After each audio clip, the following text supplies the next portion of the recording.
Here. Okay, this time we're going to do recognitions and proclamations. We have Mr. Brody Fernandez, a local Loomis guy, graduate of Del Oro. And Councilmember Baker is going to present that proclamation. So, Mr. Fernandez, please come forward.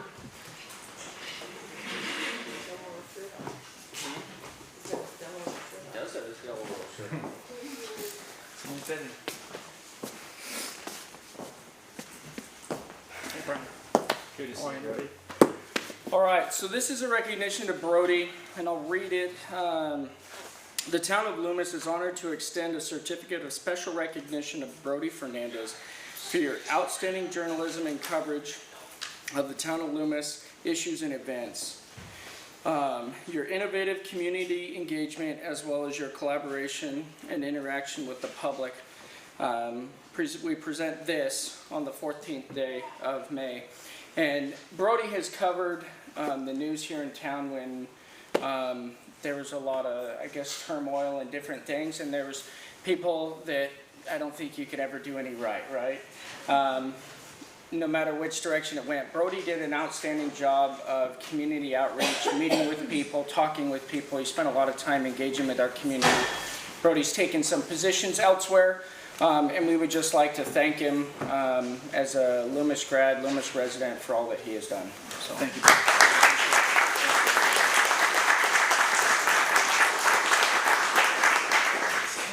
Thanks, Brody. Thank you, guys. If you weren't here last month, Brody gave us really warm-hearted remarks and well received. We're going to miss you, but I don't think you're going to be gone that long. So don't forget where you came from, and please come back anytime, all right? Thank you. Thank you, Brody. Yeah. Okay, next proclamation will be Foster Care Awareness Month. Town Manager Sean Rebe will present that. Thank you, Mr. Mayor. I asked somebody from Koinonia to come tonight. Is there somebody here from Koinonia? Okay. So I'm going to read this, and then we'll get this to Koinonia later on. So, on a personal note, foster care is something that's very near and dear to my heart, and so I asked the mayor if he would allow me to read this. So I'll read the whereases. Whereas Foster Care Awareness Month is celebrated nationally to raise awareness about foster care and encourage more community involvement as resource families, volunteers, mentors, or employers, and whereas it is a special time to recognize the many children relying on the foster care system to provide a safe, secure, and stable home, and whereas all children should have a fair chance of success no matter who they are or where they come from. Central to this promise of opportunity are the love and support of family, which all girls and boys deserve but not enough have. And whereas nationwide there are currently over 440,000 children in the foster care system. The town of Loomis is grateful to the individuals, nonprofit organizations, and public servants who dedicate themselves to raising awareness and helping nurture and protect these children. The foster care system is only as good as the people who choose to be a part of it. And whereas foster families who open their homes and hearts and offer to help children whose families are in crisis play a vital role helping children and families heal and launching these children into successful adulthoods. And whereas we dedicate the month of May to the children in foster care and the foster families and professionals across America who work each day to give foster youth the resources, warmth, and care that they need. Now therefore be proclaimed that the Town Council of the Town of Loomis does hereby proclaim May 2019 is Foster Care Awareness Month and encourages residents to observe this month by taking time to help youth in foster care and recognizing the commitment of all who touch their lives. Proclaim this 14th day of May 2019. Now, I'll just add quickly, there used to be a Sleep Train commercial that not every parent can be a foster parent, but everybody can help a foster child. It's 100% true. You don't have to be a foster parent to help these kids, and these are our kids, and not somebody else's. So, thank you. Thank you.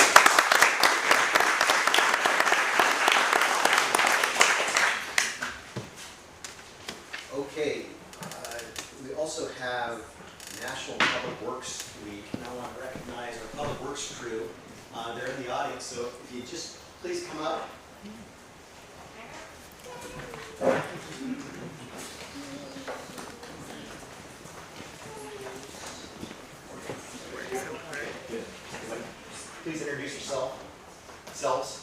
Cody. Anthony. And Cody and Anthony are with our Public Works crew. We have a couple other guys on our crew as well. I wore my blue collar today in recognition of you guys and all the hard work you guys do. So the town is forever grateful for being here. And these guys do a lot behind the scenes. They set up the banners, they fix our problems. A lot of our problems, oftentimes things that we don't see. They're on call oftentimes after hours when a lot of us are sleeping. So these guys do great work, and we're so lucky and fortunate to have all of them. So as of today and this week, the town of Loomis declares, whereas Public Works professionals focus on infrastructure, facilities, and services that are vital, important, and sustainable to the resilience of our communities and to the public health, high quality of life, and well-being of the people of the town of Loomis. Whereas these infrastructure, facilities, and services could not be provided without the dedicated efforts of our dedicated Public Works employees. Whereas it is in the public interest for the residents and civic leaders in the town of Loomis to gain knowledge of and to maintain a progressive interest and understanding of the importance of public works and public works programs in our town. Now, therefore, be it proclaimed that the Town Council of Loomis does hereby proclaim this week, May 19th through the 25th of 2019, as National Public Works Week, and urges all residents to join with representatives of the American Public Works Association and government agencies in paying tribute to our Public Works employees and to recognize the sustainable contributions they make to protecting our health, safety, and quality of life. So that's it. Thanks, guys, for all your hard work.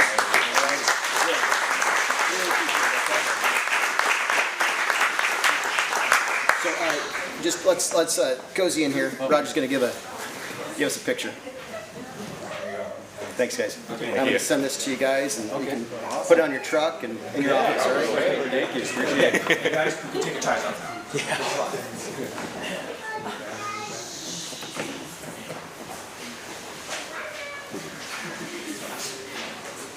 Okay, we're going to move on to matters of interest to council members for items not on the agenda. Are there any? Councilmember Baker.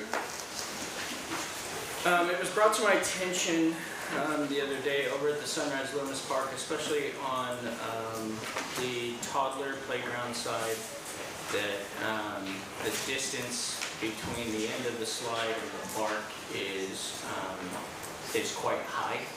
And I know every couple of years we've been adding bark to it. I just wonder, we're having to truck in so much bark, I wonder if there's a more long-term solution, like maybe partially filling in that pit and then doing the bark. But I think it probably doesn't meet standard. So just something that was brought to my attention. Public Works guys bailed out pretty quickly there, huh?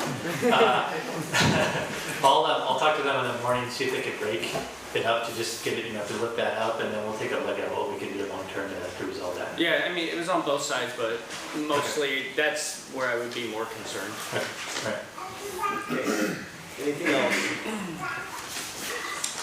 Okay, moving on. Town manager report.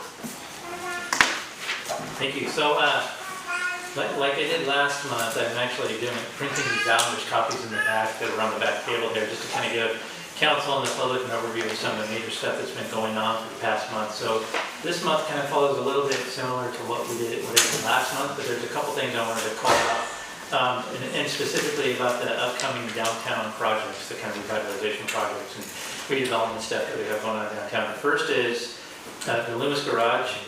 So I talked about that last time. It's where the old Chevy dealership used to be. The public hearing comment portion for that project for the minor use permit has expired, and so we didn't receive any public comment on that site plan and on that permit. So we'll be moving forward with issuing that permit sometime in the next week or so. And they'll be getting started on that building hopefully sometime soon. They got to go through the permitting process, but that's their first major hurdle is done. So they'll be getting that started pretty quickly. And just for the public, so you all know what that is, They're taking out the old roll-up doors from the Chevy dealership, replacing that with storefront windows, and they're going to break up the bays into individual shops, kind of like craft things, not so much like yarn or anything like that. That could be something that they put in there, but more the kind of local kind of ag sort of related stuff. There's been a talk about a bike shop potentially going there. And then on the left-hand side where the attorney's office used to be, there's been talk about putting a restaurant in there. They don't have specific uses and they don't have specific tenants yet because they have to do all the tenant improvements to get it up and running. But that's what they've talked about, so that'll be a nice one to do. They're also going to keep the big cement thing in the front, the big apron in the front, and use that as outdoor seating with table and chairs, umbrellas, the kind of colorful umbrellas, and it's not, part of it's going to be fenced in, but part of it will just be open seating for folks to come and sit in the community if they want to sit down and have a coffee or something.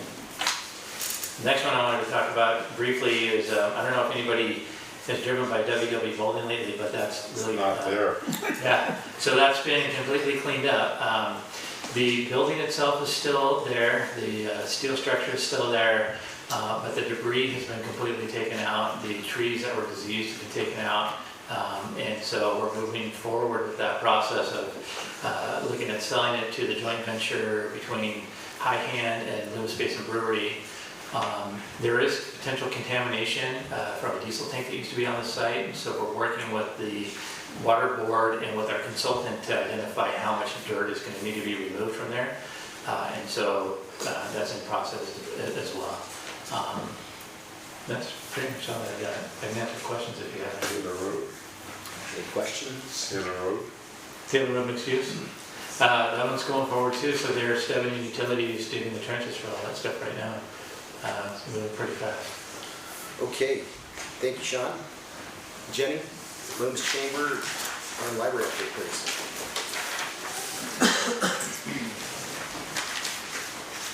Jenny Nice, good evening, Mayor and Member of Council. I don't think I need to be the prominent as a library update anymore since the library's new to town, so I'll just give you a quick update from the chamber. We had the community yard sale and it was really, I think, pretty successful. And I ran into someone over in the parking lot that said, oh, I wonder what time High Hand opens for breakfast. So I know that it brought a lot of people up from Sacramento area for that event, so I was kind of really pleased with that. And the Family Fest, we had the Family Fest, the first one, May 10th, and we'll be doing that the second Friday throughout the summer. And then we had Small Business Week. We hit 31 businesses within the week. I had a little bit of help from Ashley, one of the board members, but we were able to post and we had pretty good results on that. So, and I think that is about it. We had one meeting. We're working on a Leadership Loomis, and that is designed to educate and develop effective community leaders who will help create the spirit of cooperation for the betterment of our town and future. And I'll have more on that next month. But it will be asking community leaders, our community people that want to be community leaders, to learn about our town, about our government, about our education system. It'll be 9 weeks for a 3-hour time each month. Or 9 months, I'm sorry. Councilmember Baker. Jenny, Yes. what just happened with that sign that was going to be at the far end of town? We're waiting on UP. Is that moved forward? They have made an agreement with UP, and I will be bringing that forward to you pretty soon too. Awesome.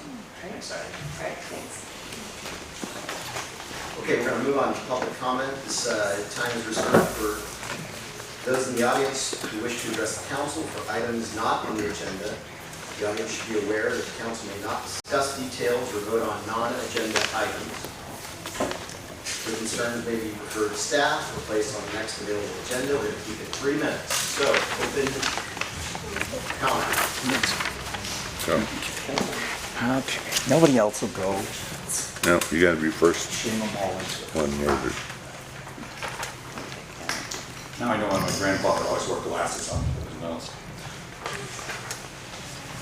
My name is William Quenville, I live at 6280 Horseshoe Bar Road. And I'd like to, two things. I'd like to thank the town for the webpage they put together on the referendum. my problem with that is, as you read through all of the documents created by the town, there's an underlying subliminal message, and that is village good, no village bad. My biggest complaint is the traffic section on that, what was that page called? Town of Loomis frequently asked questions. And we talk about the traffic, but it doesn't say 5,000 plus car trips a day. And it comments about, as well as contributions to improving the Horseshoe Bar Interstate 80 interchange. Because what I understand that all that is a straight line at the eastbound off-ramp of Horseshoe Bar. It does nothing to repair the ramps. So I'd really like to get a more impartial, because nothing to date, in my opinion, has been impartial. Thank you. Thank you. You can use all your time. Oh, gosh. Hey, time doesn't count well, get up there, right? Because I'm really slow now. It's not impartial. Hi, I'm Gary Rich, 5911 Great Court, Lewis, California. I just had a couple of comments on this frequently asked questions. I want to congratulate staff and the council, because in the 50 years I've been in government, I've never seen a town do this. So you're first, and it's kind of like promoting the developer's viewpoint. What I'd like to do is point out the following statement. The development agreement also obligates the developer to construct parks and trails and to fund the maintenance of parks, open space, and additional costs for sheriff service. And that's correct, it does. But before the PD, those were requirements. For every 1,000 people, the town requires 5 acres of parks. You obtain money for purchasing of the land at about $100,000 an acre and develop it at about $100,000 an acre. The standards for the parks include tot lot and a playground for school-age children, which the parks for the PD have. It includes covered picnic areas, which they do not have. It includes basketball courts, which they do not have. It includes drinking fountains, which are marginal. And it includes an adequate turf for carrying on sports. Now, one of the parks does, basically, but the other ones don't. In the general plan and the zoning ordinance, it recommends park and recreation element. It states that the park should be 2 to 3 acres minimum, and none of these fit that size. If you look around at our neighboring communities, you won't find any little parks like this because they're not functional. They're just a little tot lot here, a little tot lot there, and it's a lot of duplication of service. The other thing I wanted to talk about real quickly, it says, does the village at Loomis include sidewalks? It says yes, it has sidewalks. Well, there's no sidewalks where the alleyways are, so that statement needs to be changed. Thank you. Thank you.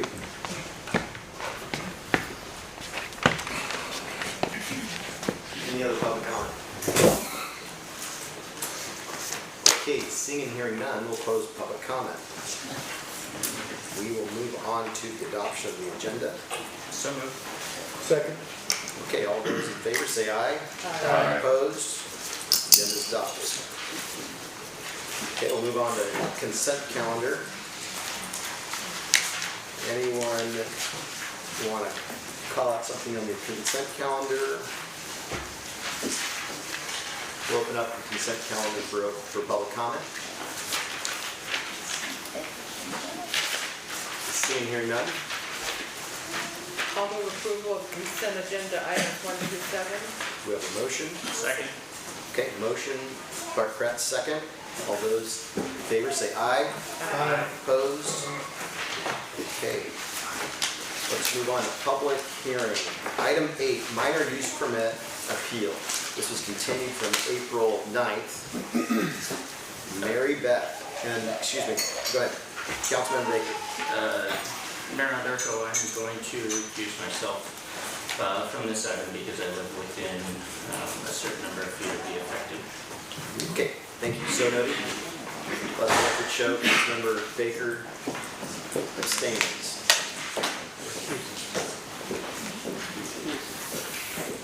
Actually, let's show that he recuses himself, not abstains. Recuses himself. Thank you, Jeffrey. Okay, Mary Beth, are you ready? Almost, I'm trying to make it neat. Bigger.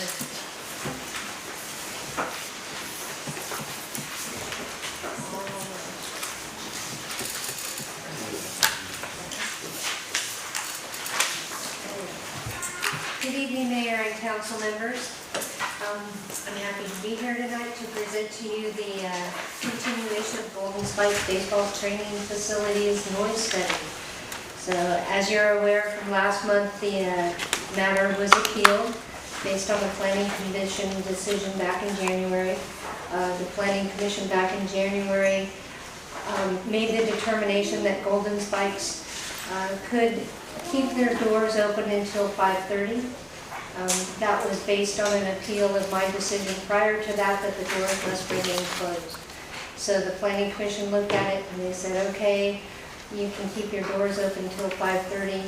And what happened after that was both the business owner and the adjacent neighbor appealed that decision.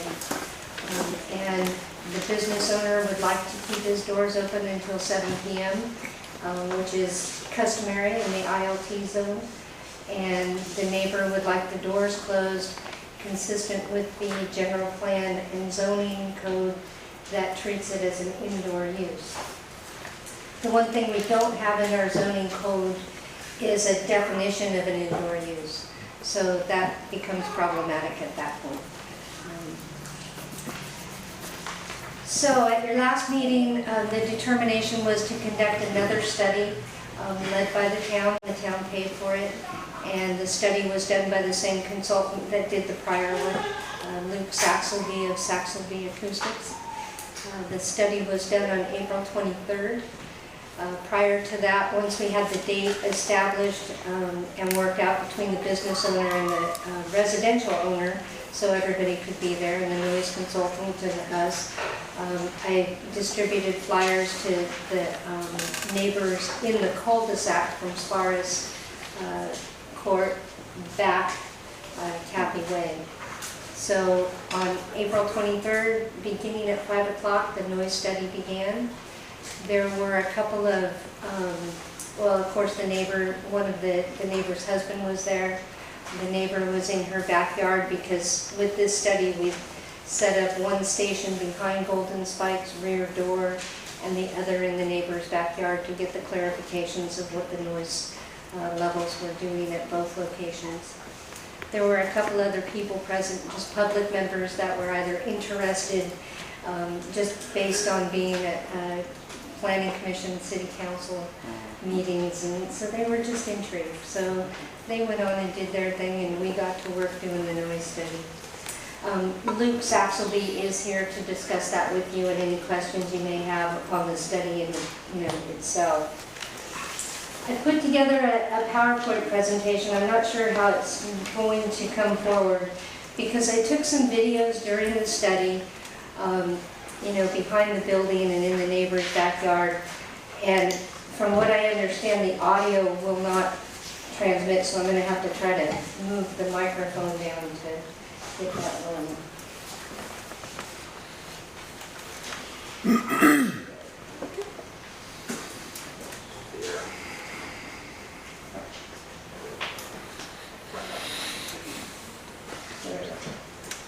So I kind of went through that, the use permit decisions, planning commission.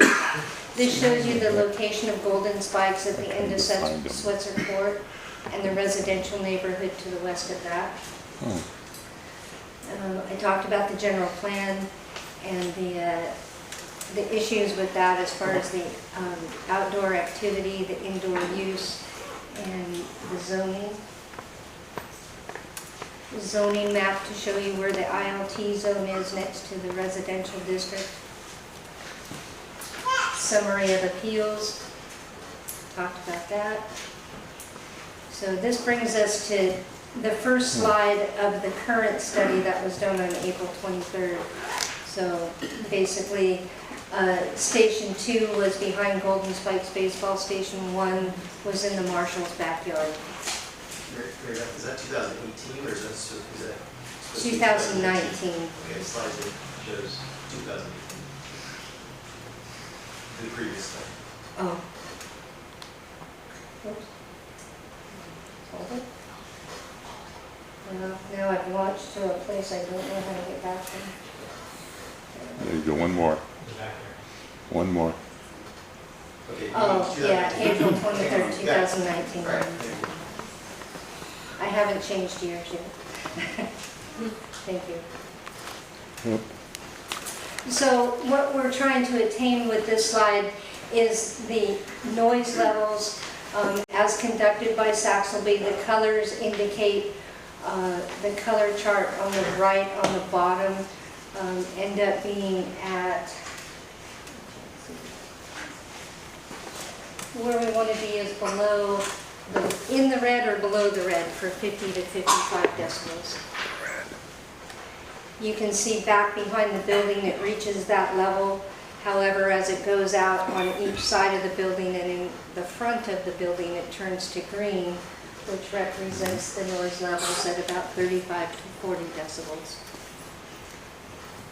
Down the opposite court, it also maintains that green level because the sound coming from the back of the building then comes right out that corridor. It's all light industrial over there, so nobody's affected there. So here's my first video, so let's see what we're going to do. This is taken from standing outside the station behind the back door, and it gives you an idea of the activity level that it happens inside the building.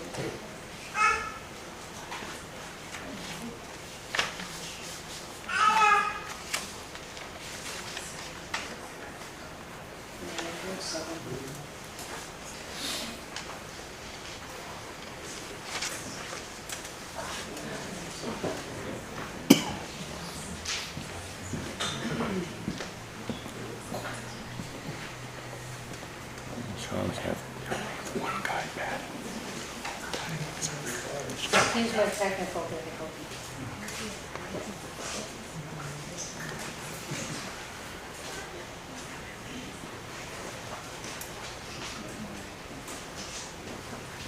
It might Oh, be there really you go. loud.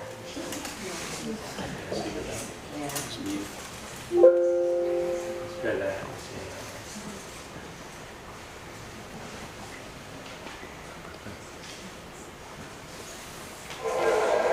There you go. You hear that?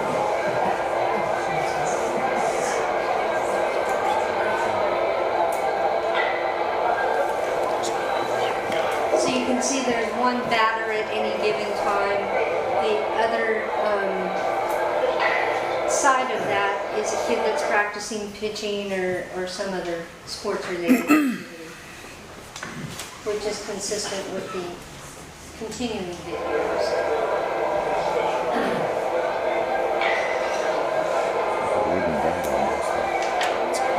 That's where I get that ping. So That's the same if you were video. outside that door, Get a good feel for golden spikes. So this is at the rear door while that activity is happening. And I don't know if you'll be able to see it, but it did pick up the decibel readings. Is that on the outside of the door? The outside of the The door, door closed? with the door open. Door. All the doors in the back of the building were open during the whole thing.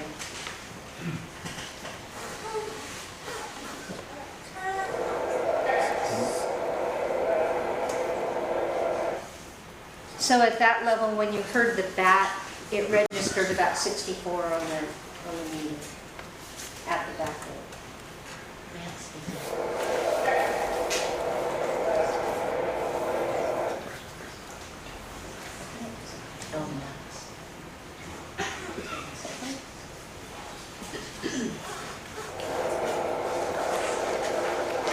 That one hit about 72, 73.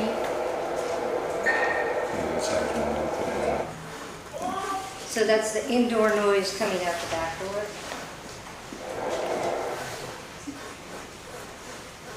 This video is from the neighbor's backyard. They were kind enough to let us set up a station in there, and let's see what we get here.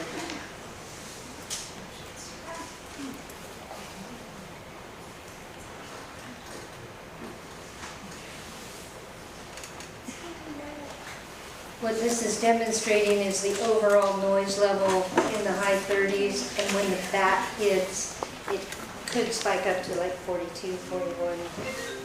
But in general, without the batting noise, the ambient level is still below 40.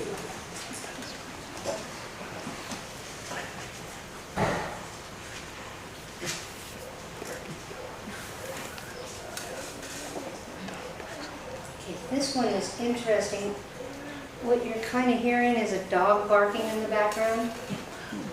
And that's what's creating this 45, 47 range. And you can hear a bat every so often, but it comes in at about 44. So that's the, I don't know if it was the adjacent neighbor or, you know, neighborhood dog that was barking.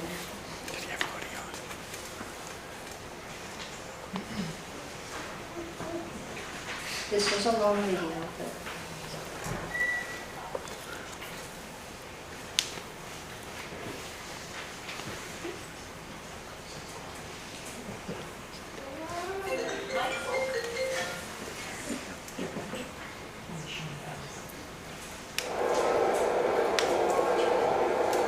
So we're leaving batting and we're going to pitching.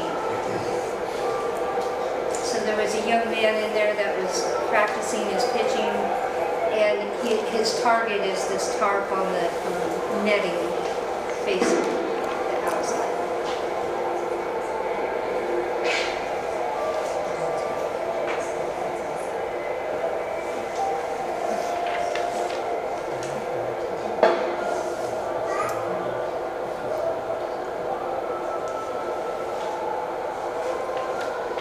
So that pitching, when it hits, registers the high pitch at 84, and then based on the noise assessment and looking at that same time at the marshal's backyard, it was about 51. Just to put those two things together to show you kind of how things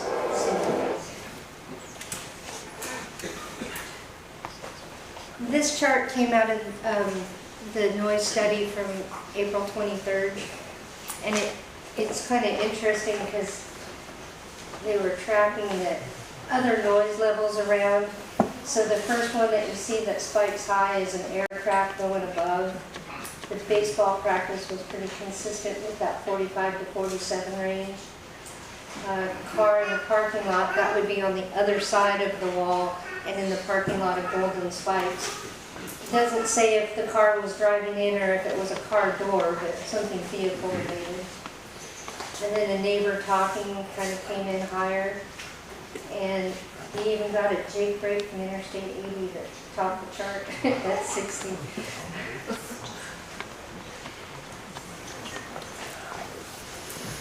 So once again, for your consideration is the matter at hand of the appeals and how to resolve this issue for both the business owner and the adjacent neighbor.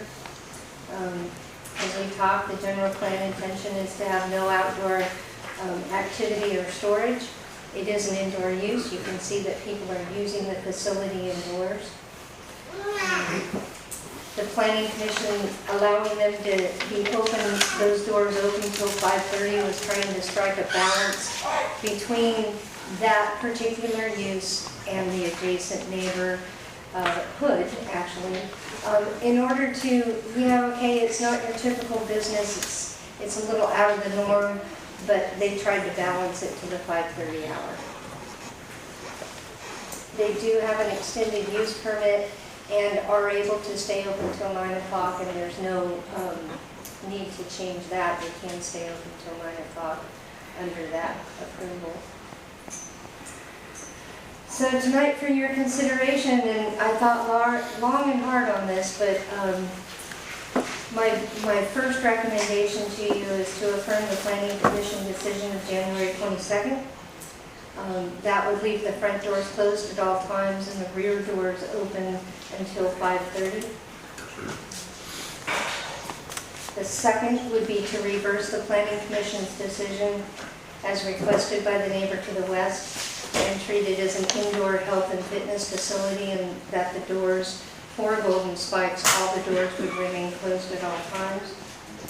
And then your third option, which staff doesn't support, but it was part of the appeal, was to allow them to leave their doors open until 7 p.m.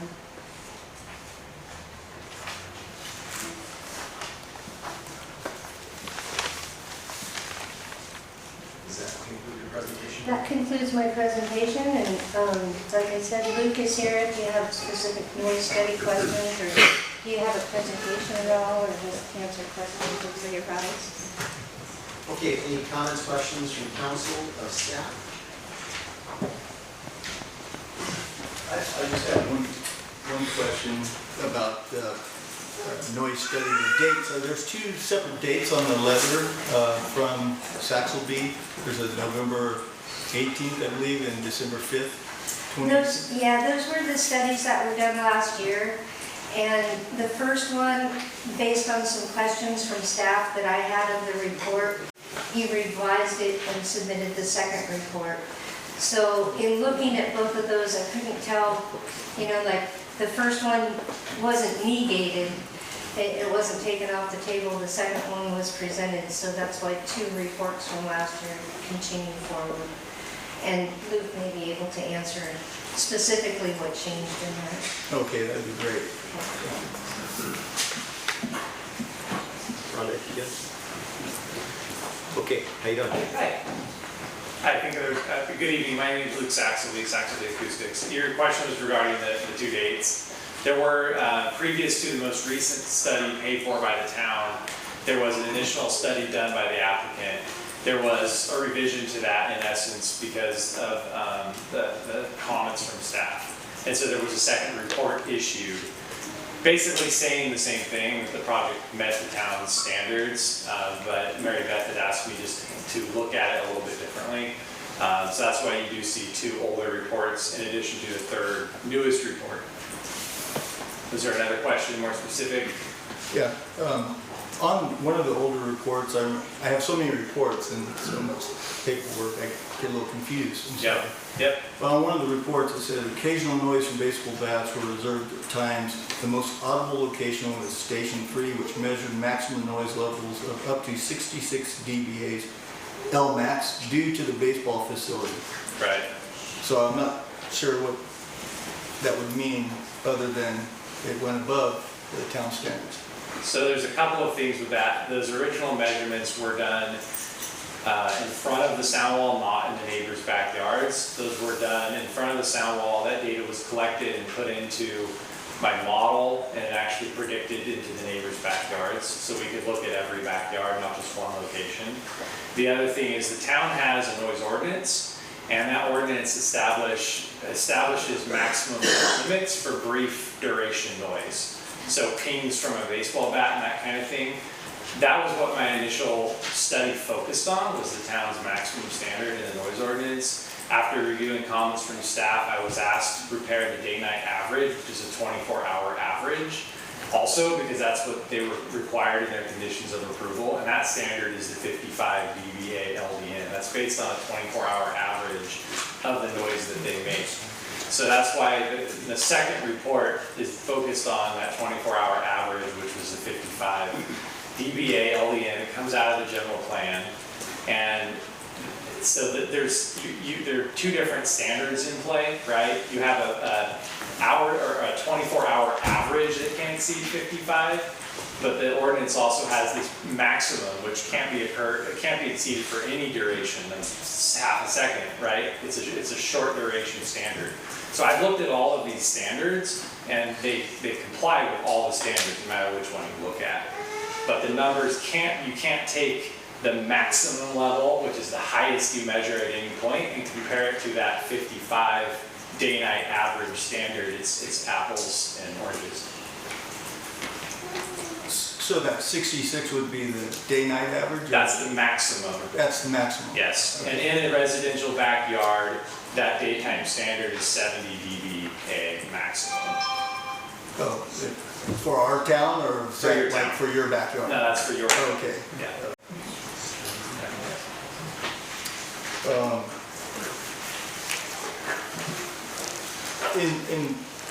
Not scientific or anything like that, but repetitive dings not reaching, the decibel levels that we're talking about, 55, 65, or whatever. Yeah, That doesn't mean that it's not an annoyance, right? it doesn't mean that. I think that even says that in one of your, in the report. Our job is not to make a determination of annoyance. Our job is to look at whatever your standards are and based on measurement, not to judge the sound as annoying or not annoying. Right, I think you actually put that, a wide variation in individuals' thresholds of annoyance exists and different tolerances to noise tend to develop based on an individual's past experience with noise. That's from your report? Yeah, that sounds fair. And I should note when we look at the ordinance, the maximum standard, there is a 5 dB penalty that gets applied. So in essence, your standard is 70 dB for a maximum standard. Because the noise is repetitive and consists of like a tone, this is the same kind of penalty we apply to music. The town standards are reduced by 5 dB to account for that factor, that it's an annoyance factor. Very similar, like I said, to music. If you had a bar or a restaurant with maybe outdoor dining or something, the normal standards actually come down 5 dB. And that's not just in the town, that's very common in the industry in general, certainly California. Okay, thank you. You're welcome. I'm here if there's any more questions. So, excuse me, so just to be clear, so the testing never exceeded 55? The testing never exceeded the town's 55 dBA LDN day night, which is the day-night average. Okay, thank you. Okay, any other comments? We're going to open it up for public comment. Please come to the podium. State your name and address for the record.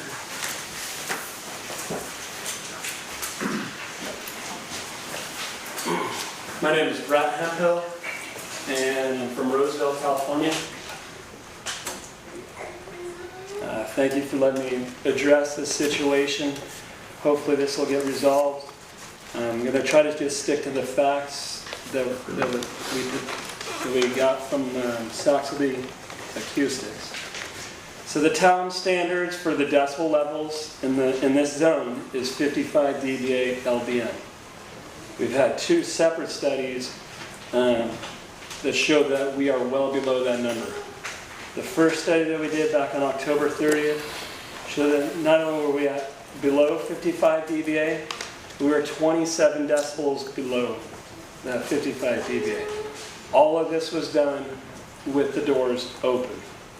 Then the other study that we just had done April 23rd, again, the study was done with all the doors wide open. Like Mary Beth said, it was done between 5 p.m. and 7:45 p.m. Those are easily our busiest hours.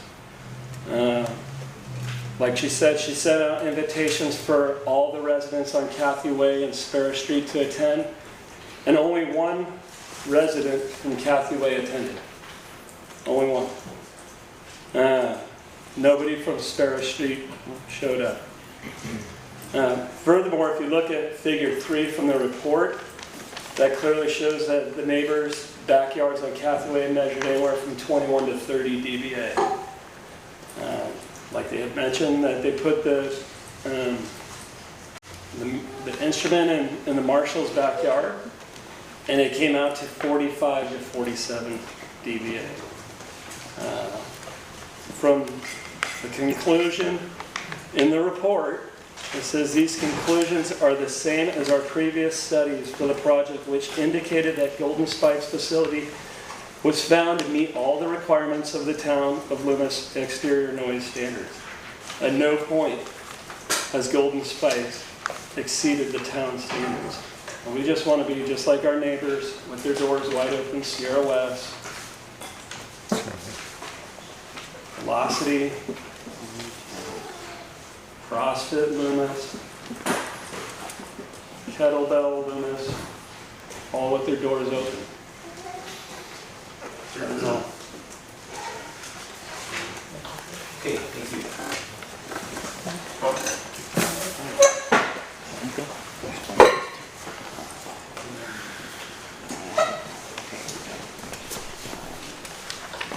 Deputy Marshal, 3367 Kathy Road. And yeah, it was a noise study. We had 12-year-olds there, about 4 of them. This is not what happens in the fall. All the kids that are playing baseball are doing that now. They are not going to this facility. These are just young children practicing. They are not varsity. They're nothing like what we hear. And 45 ambient noise is not 27. You know, how do you compare these things they're saying? They don't make sense as far as the sound study. You know, you got 45, 40 is the ambient noise, and the overall 24 hours is 27. Come on, what's going on here? It makes no sense at all. The main thing is to not reflect what goes on. You know, there's a lot of difference between a 12-year-old and a varsity player, junior varsity player. You know, that's what they have right now. 4 kids. That was it. It was in that place. And a couple of adults tried that, and they edited that out. You know, I'll have to do my own, I guess, in the fall, if this is not good enough. But this is ridiculous. And all these other businesses, monkey see, monkey do, that doesn't make it right. The other businesses we're not talking about. They're not open all these hours. It's a whole different thing. You know? It's common sense. They knew what the first one was going on. If you asked me, and I was going to do something, and I knew what was going on now, I'd be as quiet as I could. If I had to, right? Wouldn't you? You would. That's what they did. Both times. The other one is so much more. First one, louder than the second one. It's in the age of kids. Come on, you know, it's... Thank you. Thank you.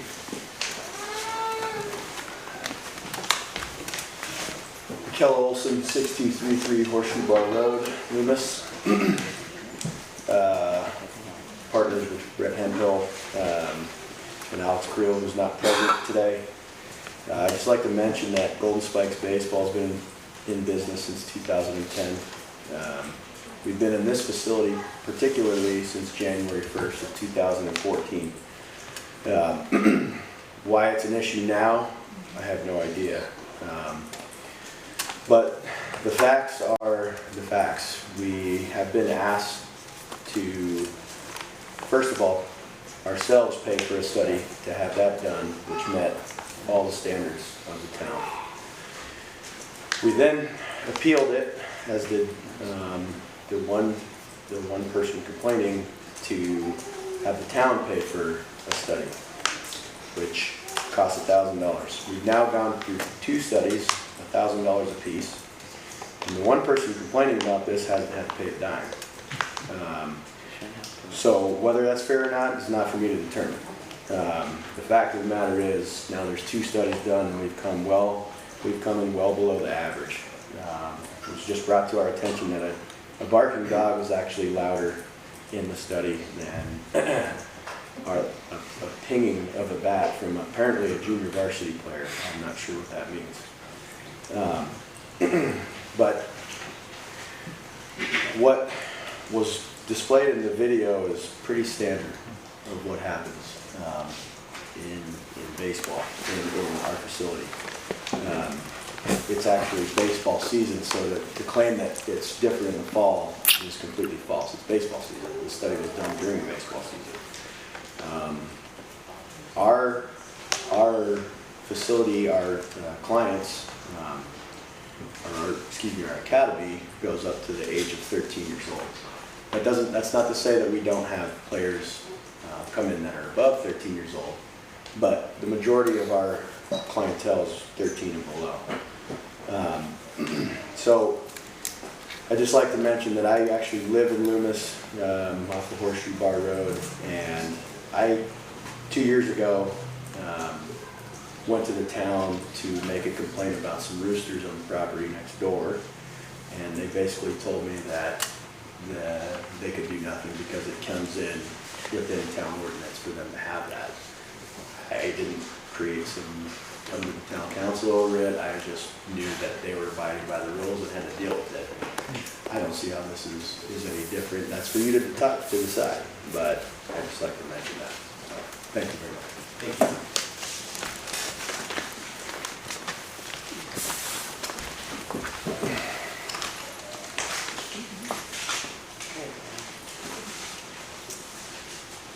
My name is Pam Blake. I live at Angelo Drive.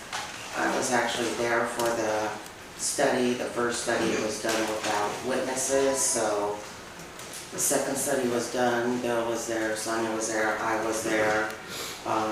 The comment that he made about only one neighbor, you know, it's quality, it's not quantity. Like I said before, Planning Commission and last month, that the neighbor has the right to enjoy their property.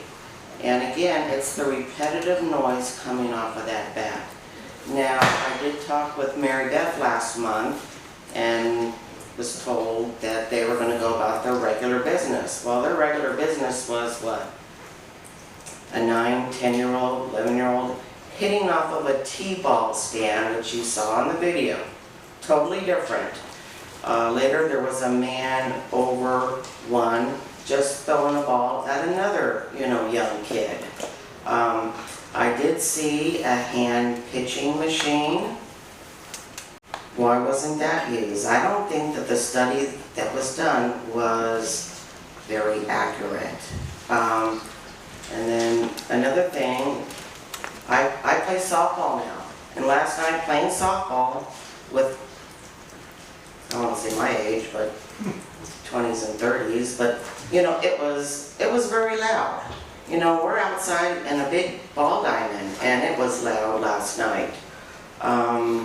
So I just don't think that the study was, you know, very fair, that it should have had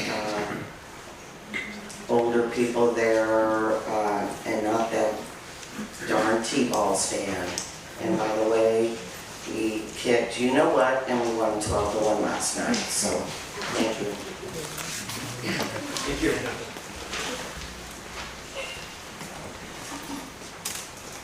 Mr. Mayor, council members, my name is Catherine Wolf. I live at 3347 Kathy Way, which is directly behind the batting facility.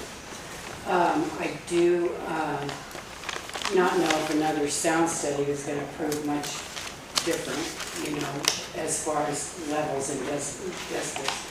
I have to agree, though, that living behind there, it can be very annoying. I don't know when the studies were particularly done, but they should be done when their business is at its highest rate, because there have been times where we're in our backyard trying to entertain or enjoy family members, and it's very annoying. The noise itself is annoying. I know my dad is deaf, and it was annoying him when he was alive, and I wondered why, but I guess when you're partially deaf, sounds tend to reverberate and echo, so it would interfere with his ability to hear other conversations. I don't think that it's necessarily loud behind my house. I do think that the sound kind of reverbs sideways, more so towards the Marshall's home. I don't know about the other neighbors in front of me down the street, but I do know that when it gets busy back there, it's a constant noise. It can be kind of annoying. I do think that this lady here had a wonderful 3 proposals. I don't understand where they were saying the average decibel rate was in the 20s when I saw 40s up on the screen. I do think that it could be easily resolved by just shutting the doors. It's a business. Any health club that you walk into, and I've joined several of them, you walk into a closed door and you're in there working out. Oh, sorry. And gyms are loud. You know, people are making noises with weights and whatever their equipment they're using. I think that that would solve a lot just by closing the doors. That's all I have to say, and thank you for your time. Thank you.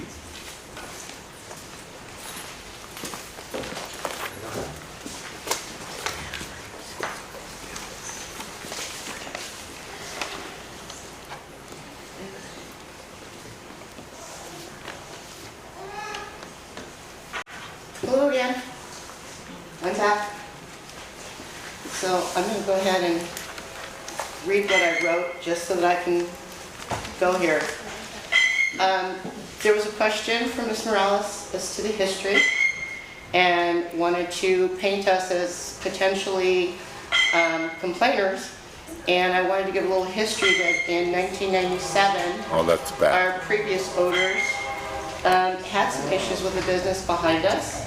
When we acquired the property, we had to follow through with those complaints.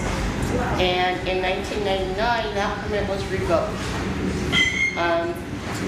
So since then, since 1999, it's been 16 years since we've made any formal complaints until 2016. And this has been going on since then. I'm gonna pause time real quick, Eva, right? There's a screeching, I'm not sure what It's the that is. batting. That's the bat. It's bad. It's the bats. That's the bat from Rebecca. It's a bat paint. This is what you're asking me to listen to in my backyard. Got it. So I'm just gonna play that in the background, and, you know, if it's a nuisance or a bother to you, then that's what you're asking me to listen to in my backyard when they are having their practices. Now, if you looked in your history and watched the videotapes on YouTube and Google, they had varsity players in there batting at 100 miles an hour, and you can just see. And it is about 8 bats per minute. I've timed them out based on their videos on their YouTube. And they'll go for about 5-10 minutes and then take about a 5-minute pause, and then they'll resume again. So anyway, back to what I was talking about. Okay, so 2016 is when this all started. And at that extended permit, there were 5 individuals from 4 homes that did not want this. The complaints were ours, the complaints were noise. One resident, my neighbor, said she was okay with it as long as the doors were closed. And that's what the planner did at the time. When they approved the extended hours, they placed the conditions that doors had to be closed, along with the 6 other conditions I've mentioned before. Regarding the sound study, in fact, I wanted to pass these out to you. My comment, for some reason, was not included in your packet because I did submit a written comment about the sound study. I submitted a criteria based on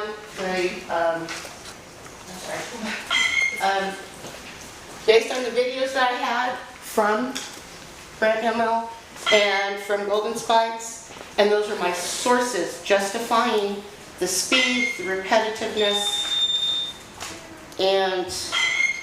Okay, please wrap up your comments. I'm sorry, she gets more than 3 minutes because she's one of the appeals people.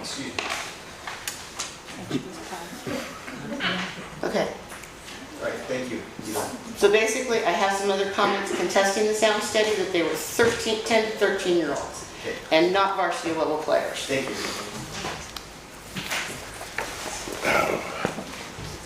Any other comments? Yeah, I would like to say something. Having attended college and done reading statistics, I feel qualified to comment. My name is Miguel. You can take it out. Anyway, the sound expert, and I would like him to answer this, was very explicit about a 24-hour average. So that means that, let's say for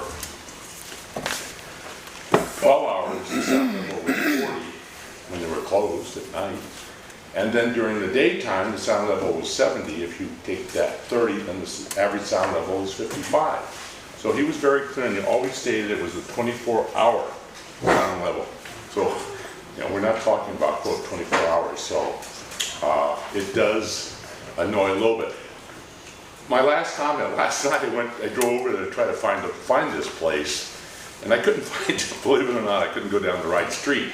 But I was like one street over, and I could hear, it wasn't super loud, but I could hear the bats, and I'm going, it's gotta be right over there, but I could never find it. So you can hear the sound. But I think it's important to determine what the ambient, or the sound is, and that, it would seem to me the recommendation to close the doors at 5 or something fits with the rest of the industrial track. Thanks. Thank you.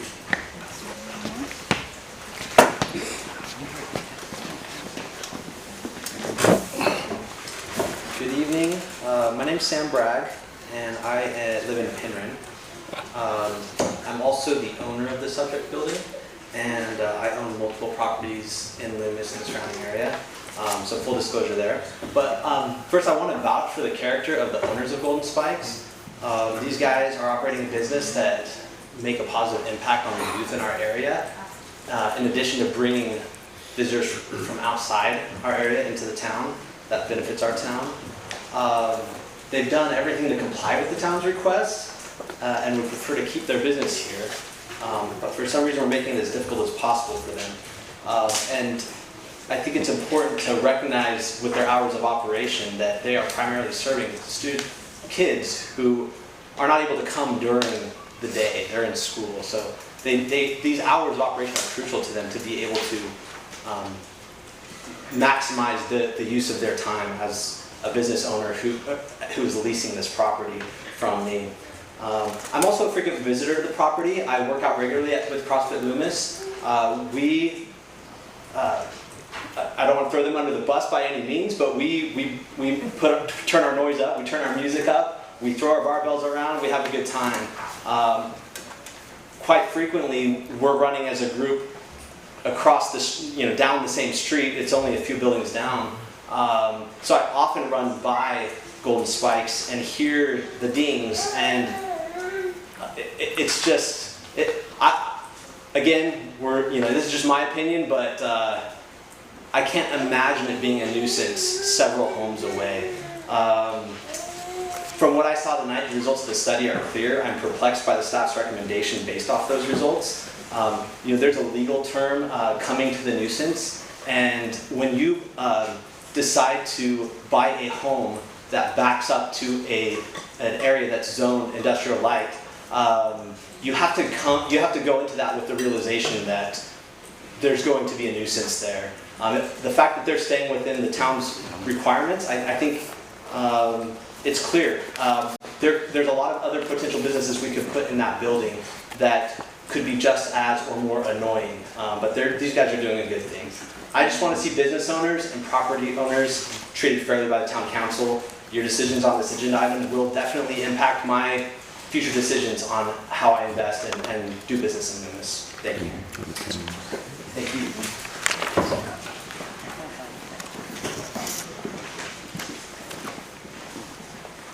My name is Chris Page. I'm from Lincoln, California, and my son plays baseball with Golden Spikes. We've been there about 2.5 years. Since that time, I think that's what's been going on has been going on. And I'd like to agree with our softball lady. The study was probably a little bit incomplete and not as complex as it could be. In the 2.5 years we're there, there's very little time that those doors are actually open all the way. And that's usually August, September, October when it's the hottest. Again, we're school-age kids, we're there 4 to 6-ish, and that's when we see the doors open. So it would be more fair, and I think those numbers would actually come down a little because the doors are slightly ajar with a little fan underneath and not completely all the way open for most of the year. So I would imagine that those sounds drop down. In terms of his mentioning coming to the nuisance, right? From the study, the highest noise decibel that was created was in the back alley behind, to the east of the building. You would have to leave her yard, come to the alley to get anywhere above the average. Which means that she is looking for a fight. Repetitive noises, the Jake break from I-80, that was very interesting to me. So what's next? Okay, remove the bats. go after the trucks on the freeway, go after the barking dog, go after a conversation by her neighbor. Where does it end? It doesn't. A quick Google search turns up that normal ambient background noise for a suburban area is 45 to 50 decibels, which her backyard didn't even breach that unless there was a noise not made by the baseball. In closing, Brett and Kella and Alex are not here, are good business leaders for this community. They take their time to treat these kids right. They take these time to show the kids the right way to play baseball, and it gives them something healthy and encouraging to do. Thank you very much. Close the door. Thank you very much. Get it, air conditioner. Excuse me. Please show a little respect to our guests here. I did. Good morning, Mayor and council members. Thank you for the opportunity tonight to speak in front of you. My name is Aaron White. I live at 6711 Dale Place in Loomis. While that's just outside the town limits, a lot of people around this area still consider Loomis their hometown. Because of the school, because of the high school, our kids will go to Delaware. We've been part of this program for almost 2 years now with just practice, and then this last year with the team. During that period of time, there's kids coming in and out, but what's been stressed since the time we've been coming here is have your conversations indoors. Don't go out to the parking lot, carry on conversation. Keep it minimal because of the neighbors. And so as I look through the staff report today, there's a few things that jumped out at me. One is it seemed pretty clear from the noise study, as well as the prior studies, that the noises emitted from Golden Spikes are well below the limits for the daily average. If you go back to I think it's 2 studies ago, they actually had both front and rear doors open. And during that time, it hit 56 decibels. That's 1 decibel higher than the limit for a residential area, 55. When you look through that report, it also says it takes a 5 decibel increase to be noticeable to the human ear. So at 1 decibel increase above the 55 dBA threshold, probably not really discernible. I think the charts also in the staff report showing how the noise compares to other uses really paints a picture of the minimal noise. We also want to mention that when the Planning Commission made the decision, it indicated in the staff report, they're trying to balance 2 needs. Trying to balance 2 ideas here that you guys are trying to wrestle with, and it left 2 parties unhappy. When that recommendation probably should have been based on the noise studies at the time. One other thing I noticed, and it's been mentioned tonight, especially the 2 gentlemen before me, with the uses that could come in here. A fitness facility could be a archery range, could be a gun range. It could, so as long as that building isn't vacated within a year, could come in automatically. So I don't know that these noises are going to go away. So in closing, what I just wanted to say was Loomis is a small town. We need to find a way to foster our businesses and keep them here, knowing that there are so many large businesses, chain stores just outside the town limits. Loomis is unique, and if you actually go out to the truck one of the trucks out there, on the back that says homegrown. Keeping a business such as this provides homegrown success for those kids who are going to schools around here, who will play sports, and to Delaware. So I want to thank you for your time and encourage you to look at option C as a recommendation. Thank you.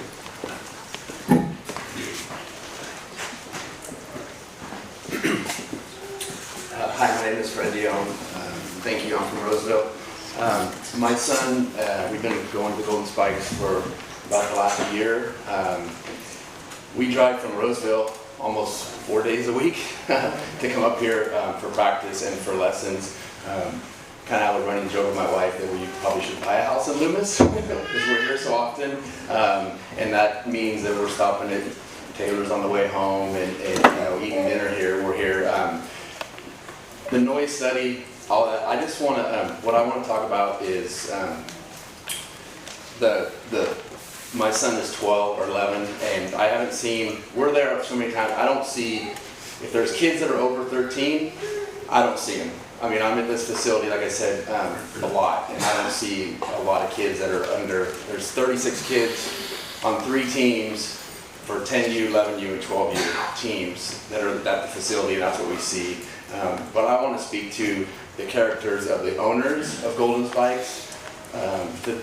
The change that I've seen in my son, these guys, they're not just teaching baseball, they're teaching life to these kids, and they're holding these kids and these young men accountable so they can carry on and they can become citizens and not nuisances for the rest of their lives. And that's what these kids are learning, and that's what the Golden Spikes does for these kids. So thank you. Thank you. Jean Wilson, 4301 Martin Road, Loomis. In the last month and in the report, it does point out to you the differences between the limited light industrial and our regular industrial area. The general plan in that paragraph, I believe you have, specifically points out that the businesses in this particular one strip, the limited light industrial, are limited because they are not to interfere with the enjoyment of the neighbor's property. And in that sense, the coming to the nuisance, I would think our general plan is trying to work very hard against that to make sure that the nuisances do not happen. And in the past, the Planning Commission, when we've had minor use permits or use permits, have been very careful to not allow businesses or their activities that would interfere with the neighborhood. It's been pointed out that this is given as a permitted health and fitness activity. If you look at the zoning charts of what is allowed in the ILT, the limited light industrial backing up to residential, it's almost all light industrial, light manufacturing. The recreation part only allows 2 permitted uses. One is health and fitness, the other is studios, such as an art studio, dance studio, something like that. Specifically listed as not permitted are outdoor sports activities. Those are specifically disallowed. So one of the questions that I think you need to deal with is, if you allow what is typically an outdoor sports activity to open its doors into the parking lot in the neighborhood, are you somehow allowing an outdoor sports activity partly into the indoors? From the indoors into the outdoors. I think we need to be careful not to conflate this being a valuable business with the planning decision of what should happen in the ILT. Because other businesses, I assure you, I've been told, are looking carefully if they've already got a business or they want to come in. What are the things that they can do and what can they get away with if they have, let's say, hammering, riveting, nail guns, and they want to say, well, we don't want to have air conditioning, so we need to open our doors. Just be really careful, because what we do here can affect what has been asked, will be asked in the future. I think that the doors ought to remain closed, and perhaps the owner who's here tonight ought to consider putting in the air conditioning. Thank you. Jean? Yes. Thank you.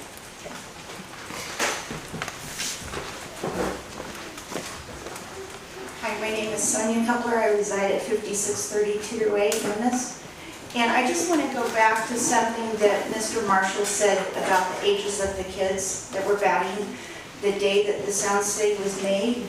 And I'm just wondering if anyone, when the complaint was actually made, went to the owners of the company and asked who was actually batting that day, so that there could be an actual good representation of when they did the sound study, to have that same type of batting going on, so that the study is accurately reflected in that way. If you're having 9-year-olds batting, but the day the complaint was made, there were 12-year-olds batting, it seems like that would show a difference. The last meeting at the council that the council made on this, I attended, and you guys talked about helping the owners with air conditioning or insulation or that kind of thing. So that would help if you decide to ask them to close the doors all the time. Thank you. Thank you.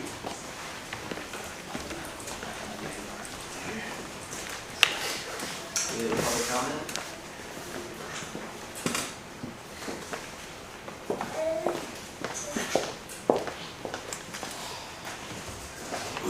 This is on.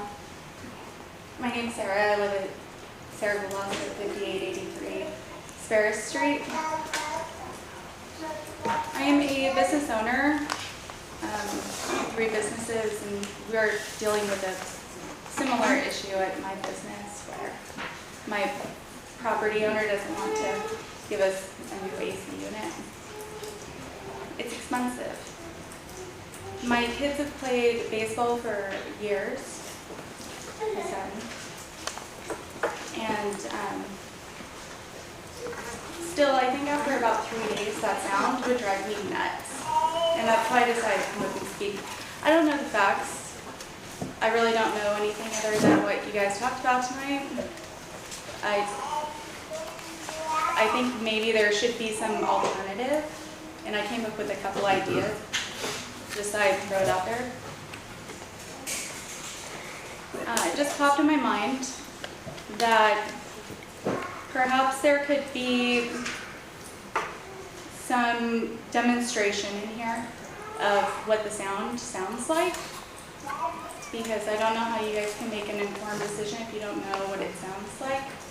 I don't know if you guys know the difference between like 40 decibels or 60, but I don't.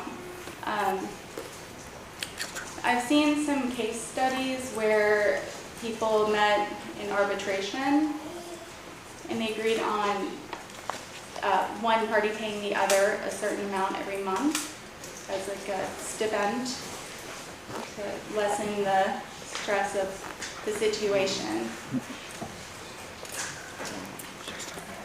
And I guess lastly, I just want to say this has been on my mind this week. Just this idea that honor is something that you get more of when you give it away. And I think that that is something both sides need to think about with this situation. That's all. Thank you.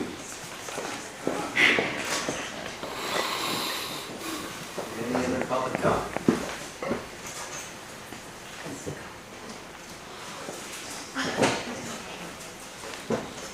Hello, my name's Lizzie Murphy. I live in Roseville.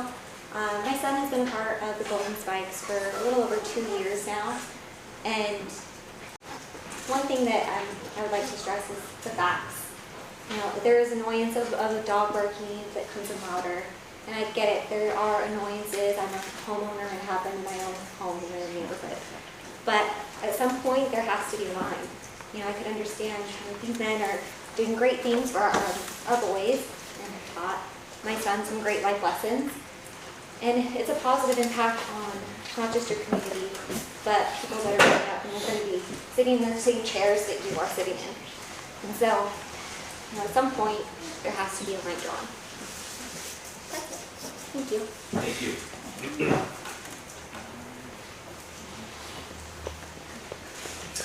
Any other comments? You want to talk?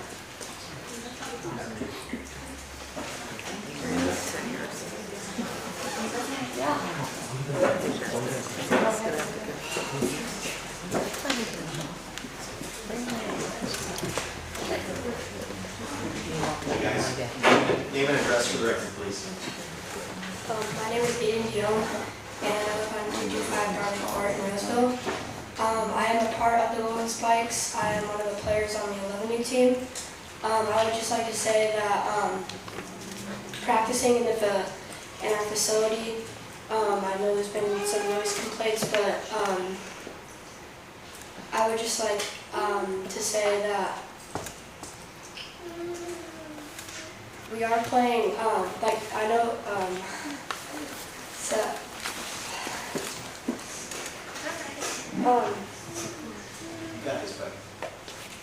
the things that they're teaching us is not just baseball. They're teaching us some like life lessons that will be useful like in later life. So that's all I have to say. Hi, I'm Austin. I live on 6711. Hey, pull the mic down a little bit.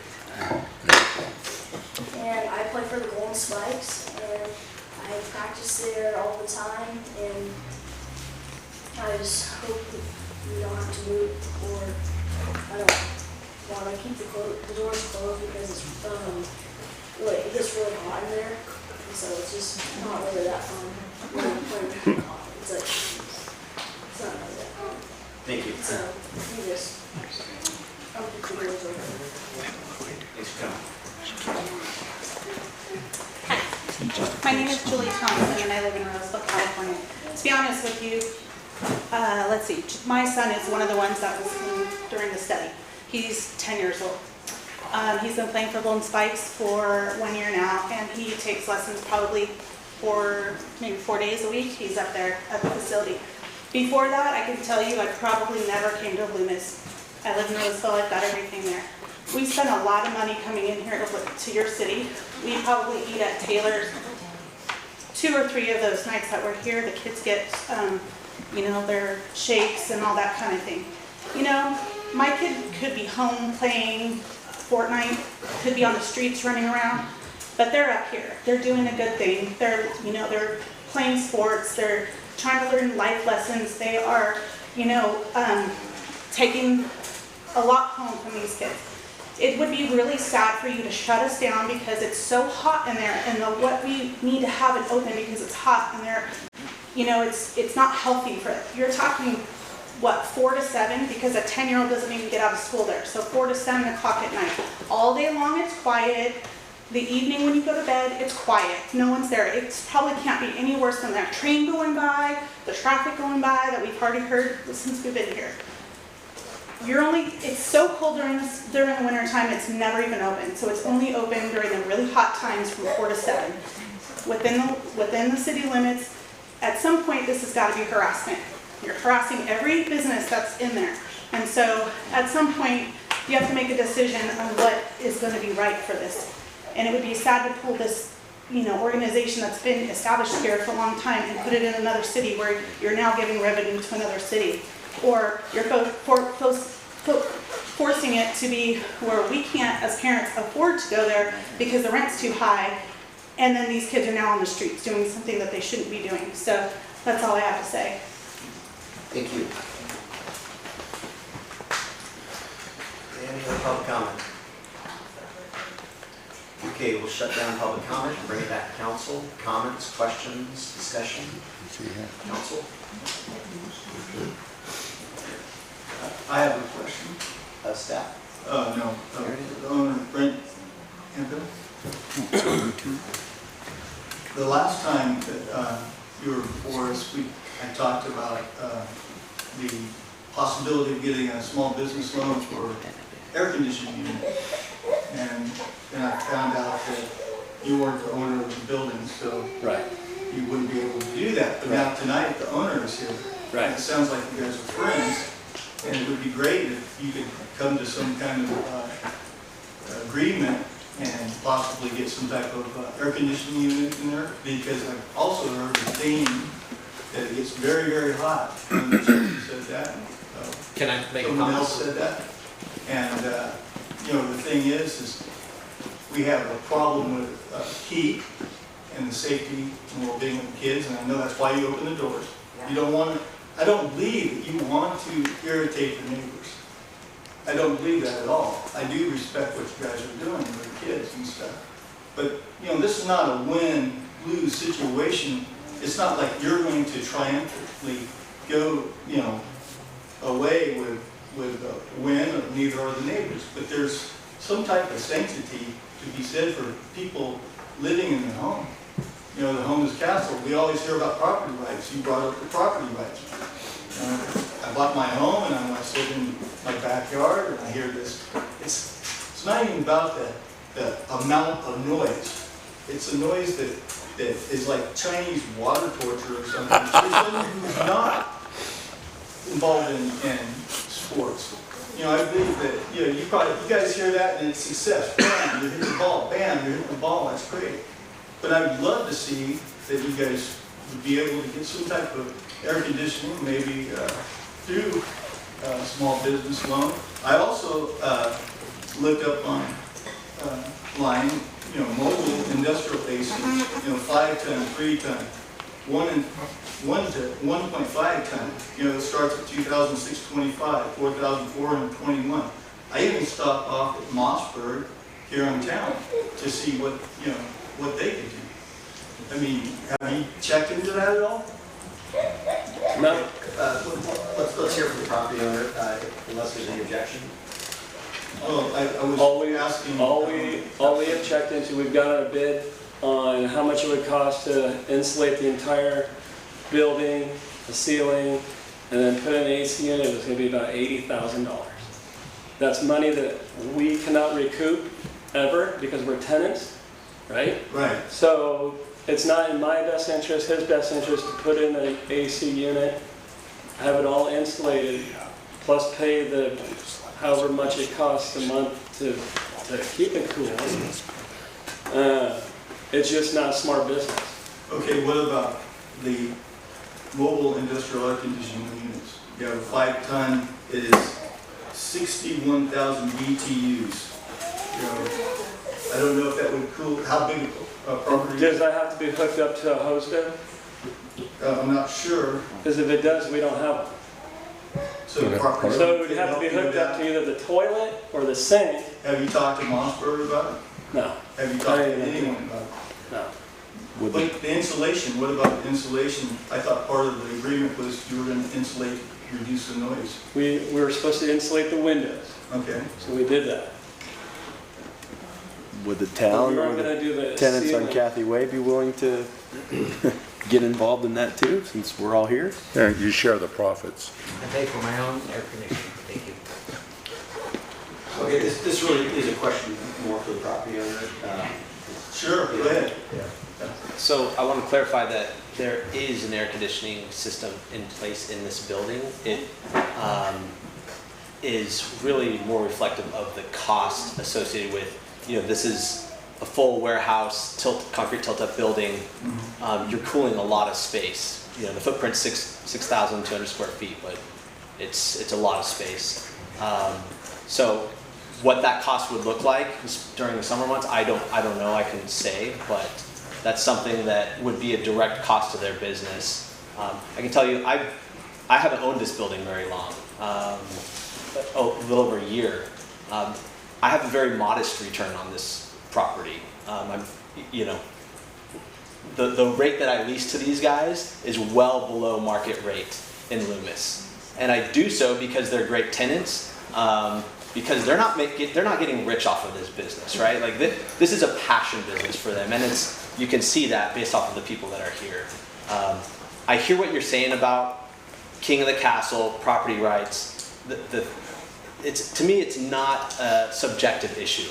There are clearly defined parameters that the town has asked businesses to adhere to, and these guys are adhering to it. So it's great to encourage them to, run an AC unit, even though that's a cost to them that a business 2 doors down doesn't have to incur. That to me doesn't seem fair, like a fair solution for these guys. And then just to piggyback on that, the previous owner cut off the duct, that ductwork. It's because he opened up the walls to make it a bigger. There would be a cost to bringing it back. That's why the AC unit doesn't. We don't turn it on because it doesn't work. It goes nowhere.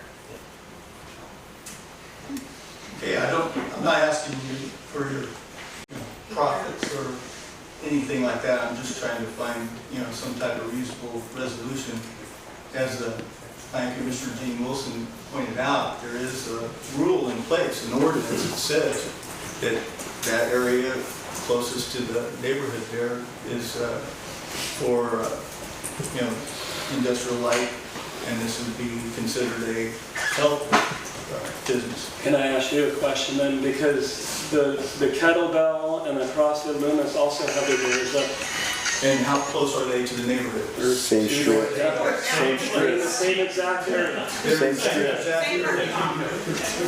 I don't think so. I drove They are. by The there. Velocity CrossFit Racing Loomis is built right 3 doors down. So if I went and measured it, it would be Velocity, exactly the same. exactly. It's in the exact Velocity same Racing, they build engines for NASCAR, their doors are up. So, It's not affecting just our business, you could be affecting the entire zone. Okay, any other comments, Jeff? No, I just hear how we can't do things, and I've been trying to Well, help it find sounds ways. like I appreciate that. You're suggesting that we take out a small business loan. That's what it sounds like. What was your name again? Michaela Olson. Olson, okay. Yes, one of the owners. Yeah. Okay. Rhonda, you okay? All right, well, we went through this last time, and there is some ambiguity, and I'll just repeat myself, between indoor-outdoor use. I don't believe that when a door is rolled up, that it's all of a sudden considered outdoor. And so council instructed staff to put that on the list when we go back and do our general plan update and add some clarification to our language in our general plan. Yeah, council has explored a lot of ideas. We looked at trying to provide a loan to the business. We couldn't justify that. So here we are.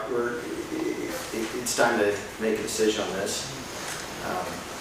I want to thank everyone who came here tonight and provided input and comment. It's a lot to think about. So with that said, I'm going to shut down comment from council. And does anyone want to entertain a motion? I'll move that we do A, affirm the planning commission's decision. I second that. So we have a motion and a second. Roll call. Councilmember Morales? Yes. Mayor Anderson? Yes? Councilmember Dumpy? No. Councilmember Cortez? No. Okay. So motion fails. I would make a motion to modify the use permit conditions as requested by the business. The front door is open, or sorry, the front door is closed at all times with rear bay doors open until 7. I'll second that motion. We have a motion and a second. Roll call, please. Mayor Anderson? Yes. Councilmember Morales? Yes. Councilmember Duncan? No. Councilmember Cortez? No. Okay, that motion fails. We have another motion. So, Jeffrey, in the event that no action is taken, If no action is taken, the planning commission's decision stands. So unless anybody wants to throw another motion out there? Okay, planning commission's recommendation stands. Okay, thank you all. Is there a follow-up on that, Sean? What's the next step? I'll actually turn it over to Mary to see what, so next steps would be to finalize the modified conditional use permit to reflect planning commission's decision. Can you restate what the planning commission's recommendation was? I think it's like up on the top there, state, right? And that was specific to condition of approval number 2, that Golden Spikes Baseball shall close all bay doors during batting baseball practice by 5:30 p.m. and any other times that may result in noise exceeding 55 dBA LDN on adjacent residential properties to the west. The front door shall remain closed at all times. Okay, thank you. Okay, let's take a quick break and get Mr. Baker back in. All right. I'll do a 3-minute break. Later. Oh. Yes, sir. Thrown out there a couple of swamp coolers for $2,000. Well, it's interesting. Go to Roseville and all these facilities, because my grandson plays there. They're all closed and they're all there. Oh, yeah.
Heavy on the service. I did.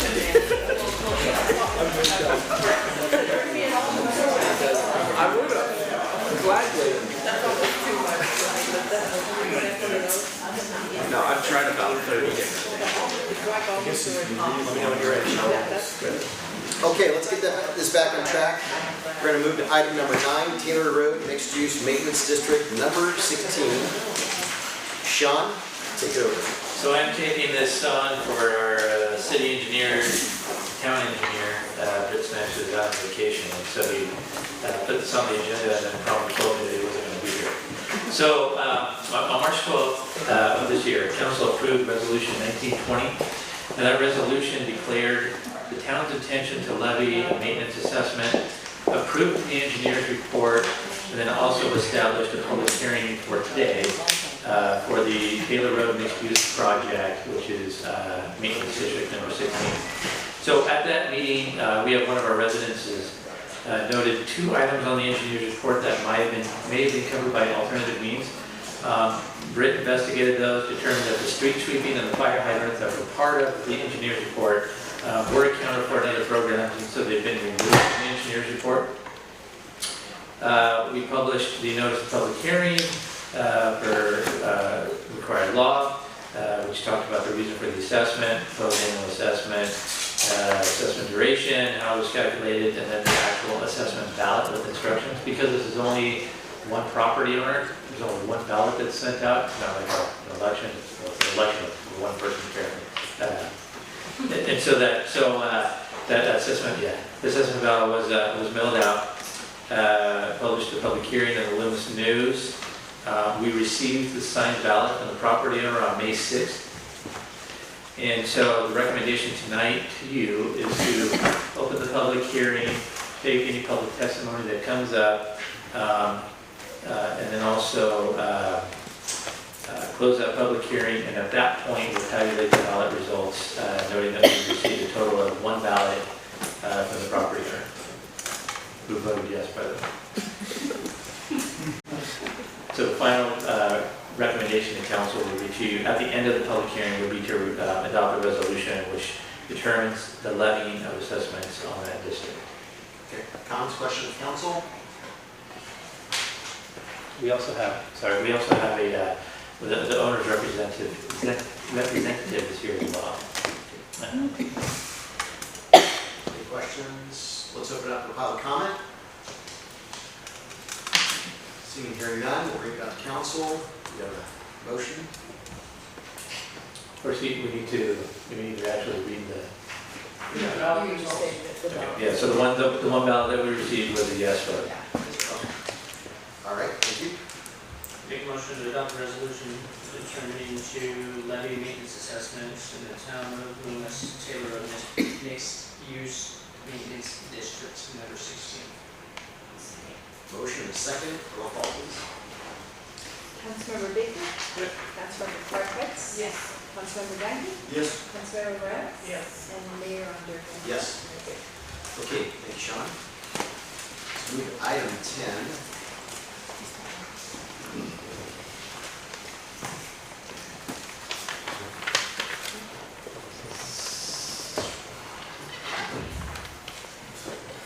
Good evening. We're going to switch gears and get you off on a whole nother topic of metropolitan transportation. So I'd like to introduce Jennifer Hargrove from SACOG.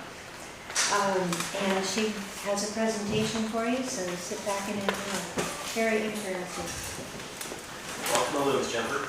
Thank you. Thanks for having me.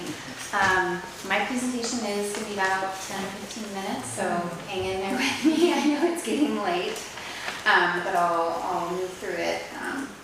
So who is SACOG? We should probably start there. SACOG is the Sacramento Area Council of Governments. We are the transportation planning agency for this region. Because travel patterns and roads don't stop at jurisdiction boundaries, a long time ago the state and federal government decided that transportation should really be planned at a regional level. So that's why we exist. This is the region that we cover. It's the 22 cities and 6 counties that you see on the map, including Placer County and all the cities in it. However, we have a unique circumstance in Placer County where Placer County Transportation Planning Agency, probably better known to you as PCTPA, does the long-range transportation planning for Placer County. So they do a long-range transportation plan for Placer County, we do it for the region, and we certainly coordinate together to make sure our plans are in alignment with each other. I see Mike Lucan here from PCTPA, so if you try to hit me with some transportation questions, I will bring him up. But I really today am here primarily to talk about the long-range transportation plan. We call it the Metropolitan Transportation Plan. I'm going to start referring to it as the MTP because it's a mouthful. So the MTP is the plan I'm here to talk about today. It is federally required. It has to look at least 20 years into the future. It has to be updated at least every 4 years. It has a number of other federal requirements that it has to meet, but basically it's a list of all the major transportation projects that will happen in the region over the next 20-year time frame. It is constrained by the budget that we think we have for transportation projects in that time frame. So it's not free-for-all in that sense. It's not every single project that everybody would ever want, but constrained by the budget, it is essentially a list of the transportation projects. Before I jump into some of the detail on our current MTP and what I'm here to talk about today, I did want to give some brief background and context. If we look back, well, SACOG has existed and we've been doing MTPs for decades and decades. But if we look back just about 20 years ago, around the early 2000s, the region started growing at a very rapid rate. And our MTP at that time was simply just trying to get the transportation projects to keep pace with that growth. We were chasing that growth around. And what we found in that MTP in actually the very late 90s was that no matter how much money we were throwing at the transportation projects, billions of dollars in our plan, our region was facing worsening air quality, terrible traffic and congestion and travel times in the future. It didn't really matter how much money we were putting towards that transportation system. We couldn't sort of build our way out of what our future was looking like. And we were on the brink of being sued for that as well. So our board at that time decided that we needed to change our ways. Transportation's main purpose is to serve where people are going to and from, and so we needed to consider land use and the land use pattern in a way that we hadn't previously. We were planning for transportation almost in isolation, and so the board decided you really need to look at both. So we set out on, in 2002, we started a regional transportation and land use study that we called the Blueprint. It was looking at how is our region on track to grow for the next 50 years. So you can see this sort of a heat map of how the region actually literally did grow up to 2000, and then that was our projection towards 2050 if development was to continue at the pace and rate and pattern that we were seeing at that time. So we took this as the base case, and then we really set out with this study to answer this question: what is the best way or a better way to accommodate all of that growth and just improve quality of life? Because the indicators we were seeing at that time were not a favorable place to live.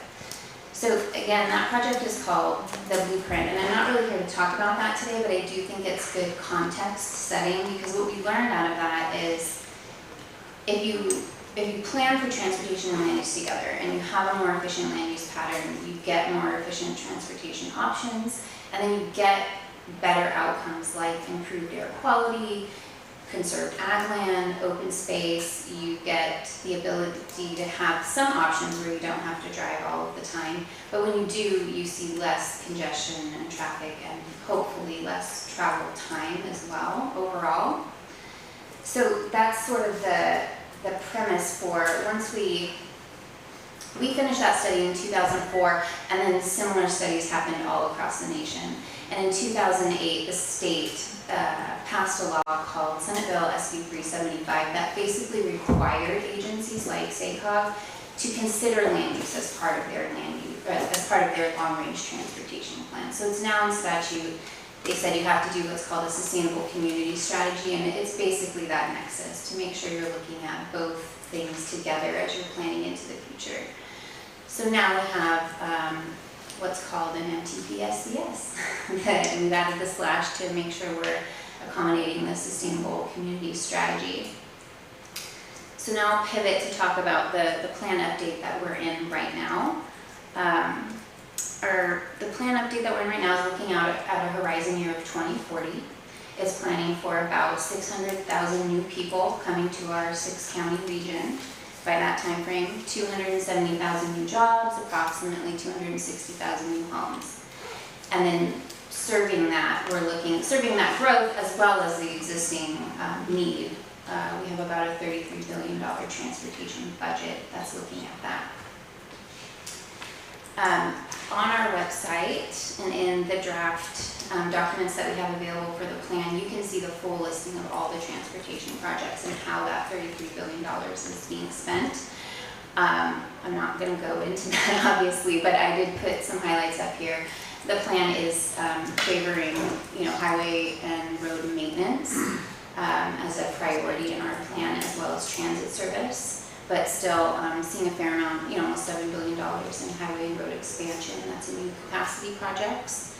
And then certainly, your bike ped programs and operations and safety improvements falling into that roughly $5 billion category.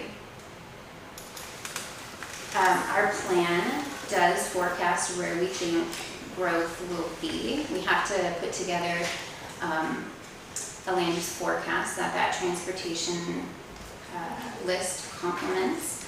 So I just put placer counties up here on our website. You can find the entire regional breakdown, jurisdiction by jurisdiction, of how much growth is being projected by our plan or assumed in our plan for every area. But I just put Placer County on here so you can see obviously Roseville, Rockland, Lincoln all growing quite substantially.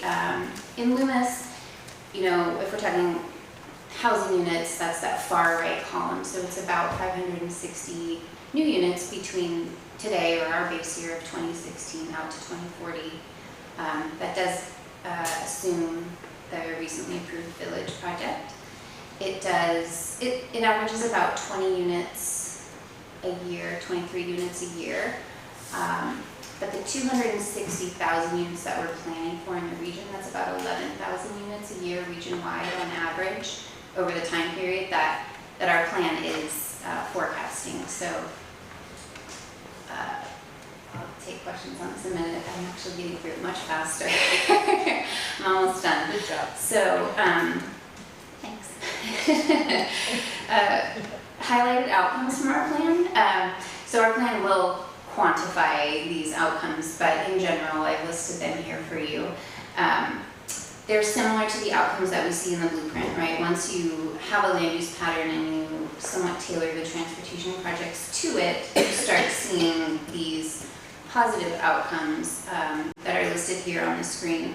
Certainly an important factor that leads to these is that land use forecast, right? The 260,000 new homes and 270,000 new jobs are largely assumed to happen in infill areas. And by infill, I just mean in the communities that exist today. On the flip side, like 35% of the growth is happening in the large new master plan communities that sort of are happening on the edge of communities or the edge of town. So certainly where the growth happens, the growth pattern, the type of growth, all are important factors to our modeling and how we're coming up with these outcomes. But it does show a much more attractive future than the one we were facing before we were looking at these things in concert together. So lastly, the major steps in our update process. We are sort of underway of this 4-year update. We put a draft preferred scenario out in terms of these land use assumptions, as well as the transportation project list, out for local agency review earlier this year. The SACOG board took an action on that in April.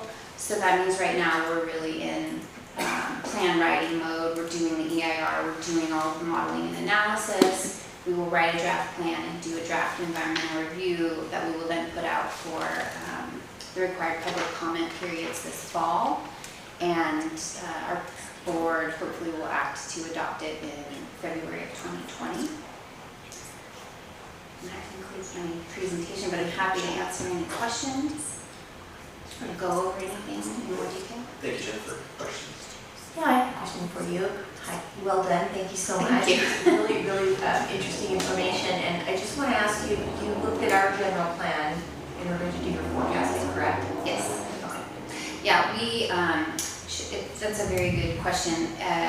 We would do that anyways, but it's actually required as part of that Senate Bill 375 that says we have to consider land use. It says we have to look at all of the locally adopted plans as well as other market and regulatory forces. So yeah, we start with your general plan. What is allowed? What's the sort of capacity left of the plan in the plan? What's been your historic growth rate? And what do we project into the future? Thank you. So, Jennifer, thanks for coming. This is actually a really good time to be having this conversation. There's a lot of talk about the growth in the region, especially Placer County. And so if you go back to the previous slide where it shows how many housing units Loomis is forecasting to add, that one right there. Yep. So, so what you do, in summary, is you go to work with staff and you say everything, you ask for everything that's in our pipeline, right? And so staff reports back, here's all the projects that if we fully built out over the next 23 years, we would be adding 560 units to Loomis. That's like 1% growth over the next 20 years, adding 20 units per year, essentially, right? Right. What's our historical, say, take the last 15 or 20 years, how fast is Loomis actually growing? The average, and staff can jump in if you want, but the average permit rate is around 10 or 12 units a year. Certainly you have years that exceed 20 and you have years that even do 5, but we have permit data going back to roughly 2001. So every year we collect that. That's certainly part of what we're looking at here is what's the historic growth rate been in the town, as well as what's the capacity left in the town, right? Because the town doesn't have expansive growth plans. You're not trying to annex a bunch of new land outside the town. You're not processing, 1,000 units of new master plan communities all over. So we take that all into consideration too, in terms of what your growth plans are, but also what the market historically has been doing here and what you have the potential for market-wise, but also in your plan. Yeah, it doesn't exceed what's in your plans for sure. And we're not, I guess I should stress, right, this is a projection by Safe Harbor. There's nothing, we have no land use authority. We can't require you to do it.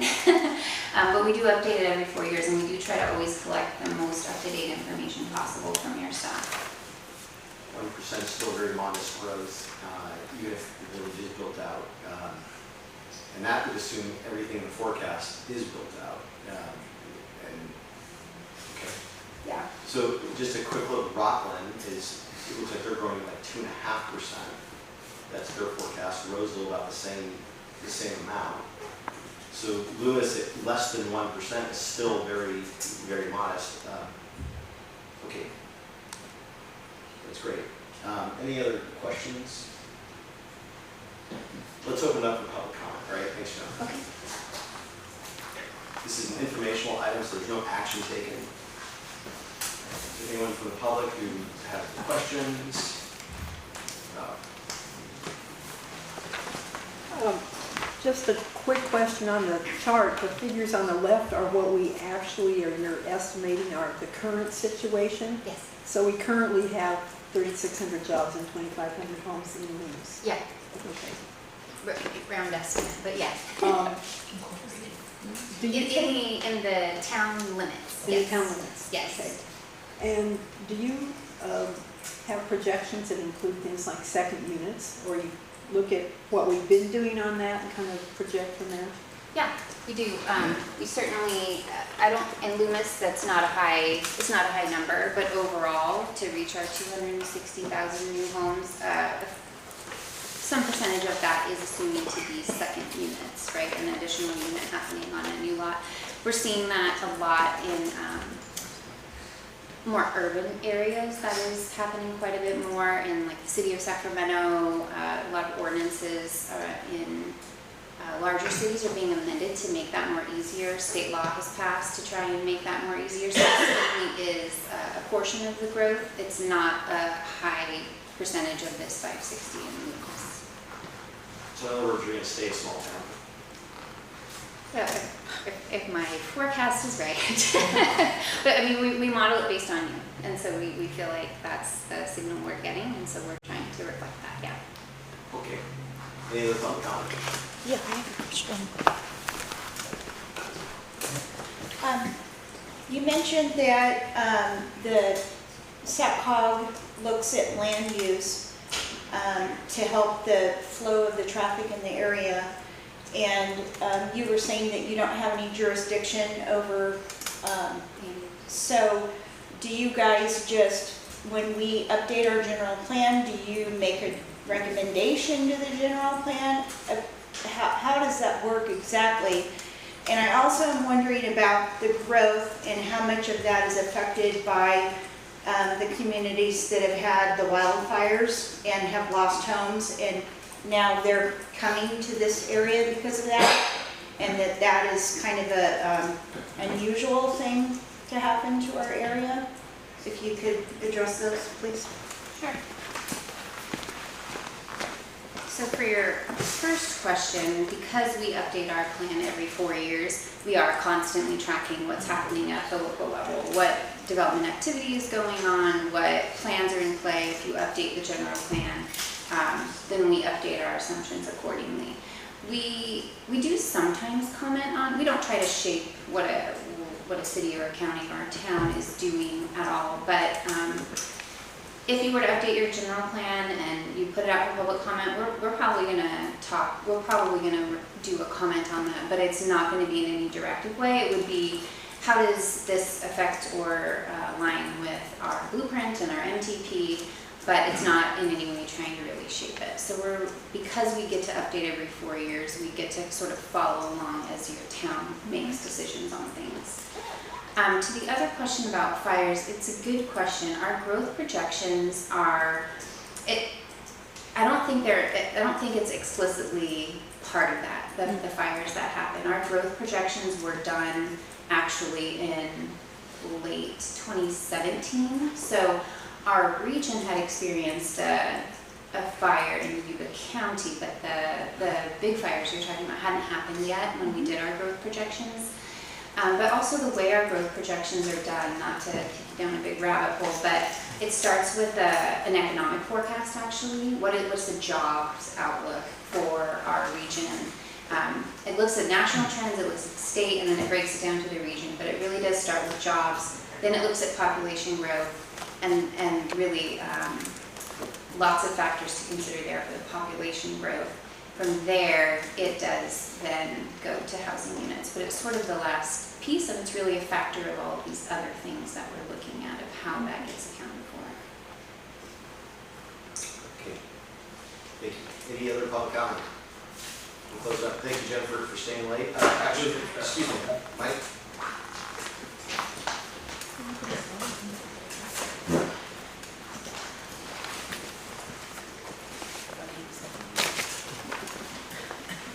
Hi, Mike Lucan, Executive Director of Placer County Transportation Planning Agency.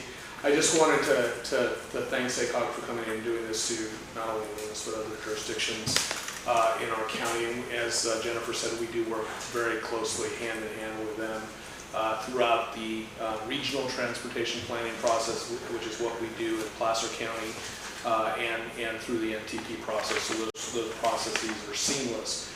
But I just wanted to quickly point out kind of just a nuance to it with the process in Placer County, and it's the same in El Dorado County.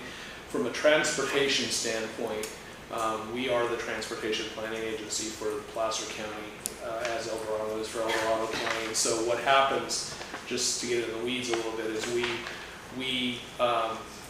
select the transportation projects working through you, and then those projects are then submitted to SACOG, and then they run the land use model along with that. Those processes work hand in hand, an air quality model is run, and then we have to make adjustments to it.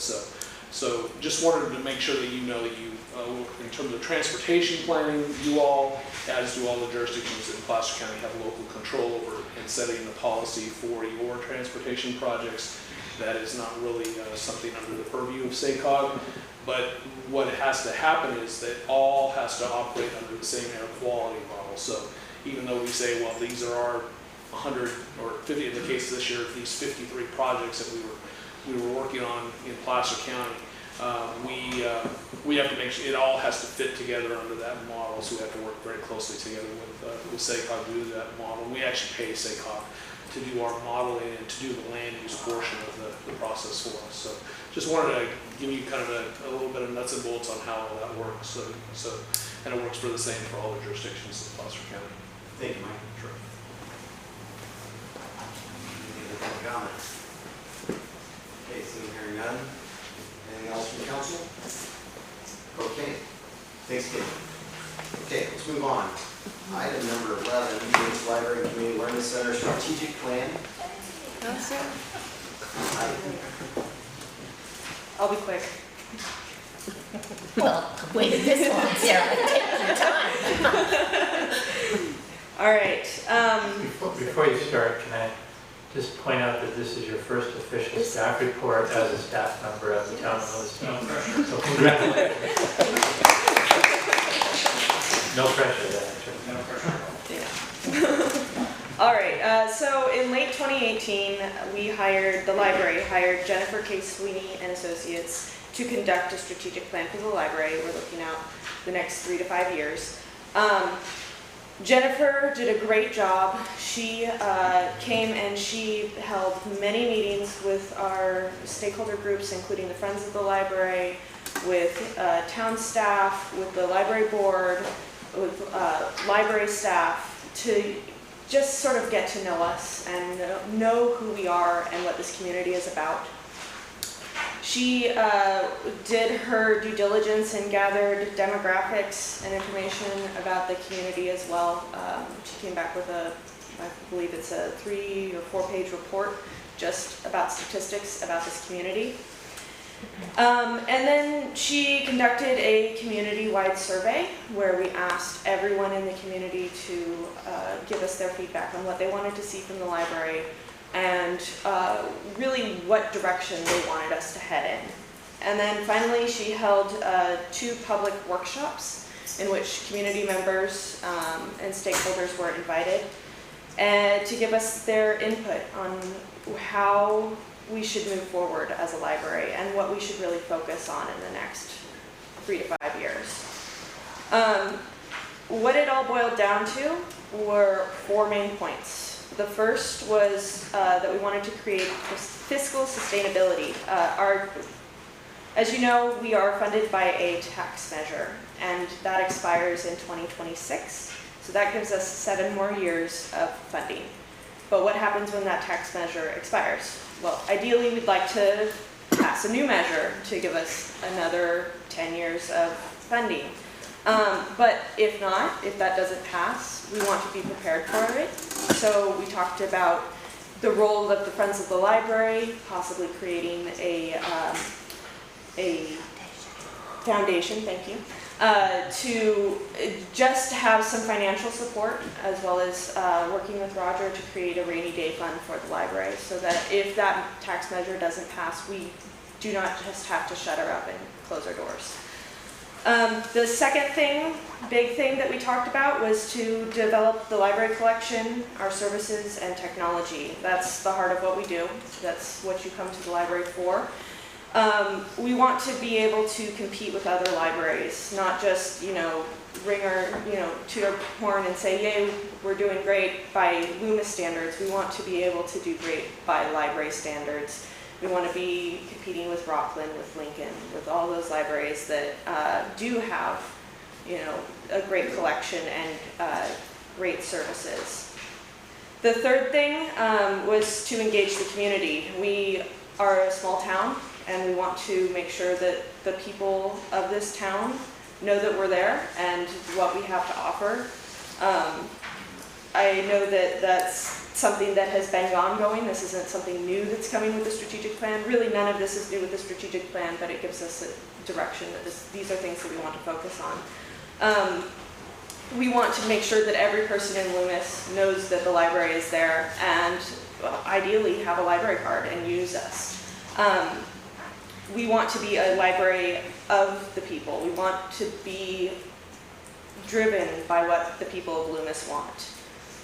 And finally, the fourth big thing was to better utilize our space. We have a very limited space in the building that we're in. We do not own this building, the county owns the building, and so that really limits what we can do there. So we want to make sure that while we're in that space, we utilize it to the best of our ability.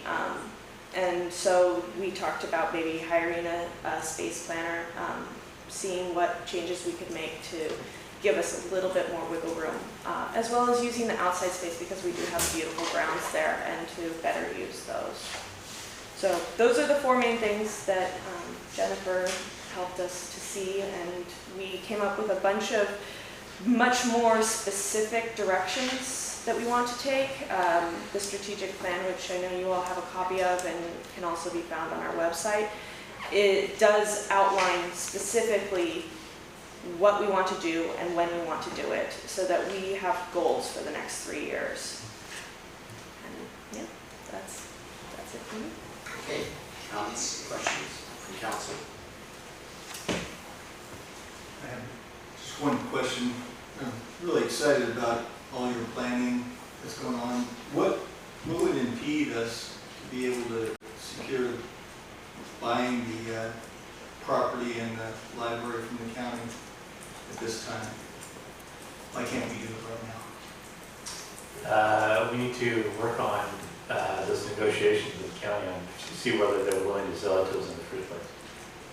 So there's nothing impeding us other than time commitment and making sure that we're able to start that conversation. I've talked to our county supervisor and to the county executive officer on a couple different occasions about it. They seem, maybe I would say cautiously, I would say that I am cautiously optimistic that it's not going to be too big of an issue, but of course it has to go through the full process. They have to declare the property surplus and follow that whole process. So it's not just, them handing the keys over to us. So we'll start that quickly here as soon as we can. Thank you. Thank you. So to piggyback on that, I see on the strategic plan that it says a date in October that we're going to start doing that. Is there any reason why we can't just put an immediate date? No, we just, when we were setting the strategic planning document up and looking at dates, trying to figure out how this was going to shake out, we didn't want to load everything up at the very front with all the other stuff that's going on in the town. And then also understanding that the council wasn't going to be able to hear this until May or June-ish. I didn't want to put something in before the council was able to actually make a decision on approving the strategic plan in the first place. Yeah. Well, I'd like to see that as a top priority. Sure. Any questions, comments? Public comment?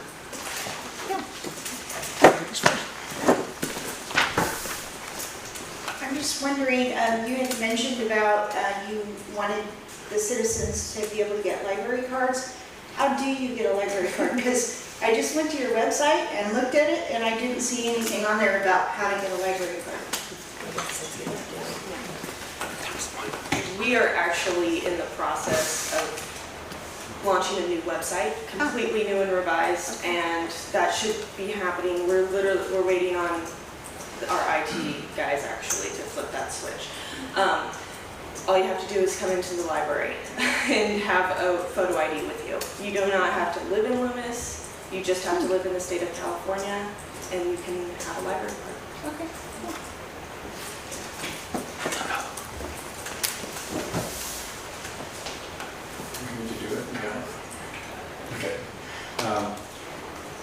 First, I want to say, great job, the library. The library is important, and I just wanted to share a thing from everyone who knows who Ben Carson is, the surgeon. His mother had a 3rd grade education, had 4 or 5 siblings, and his mother would take them to the library and make each of the children read 2 books every week.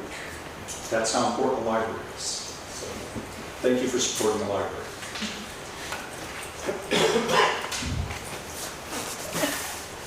Okay, any other public comment? Okay, seeing here none.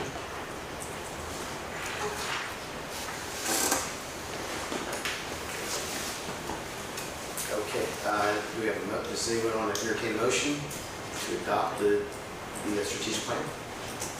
I'll move we adopt the library strategic plan and approve the resolution. I second. Okay, motion and second. All of those in favor say aye. Aye. Noes? Okay, thank you, Sarah. Okay, let's move to item 12, manor and court properties owned by the town.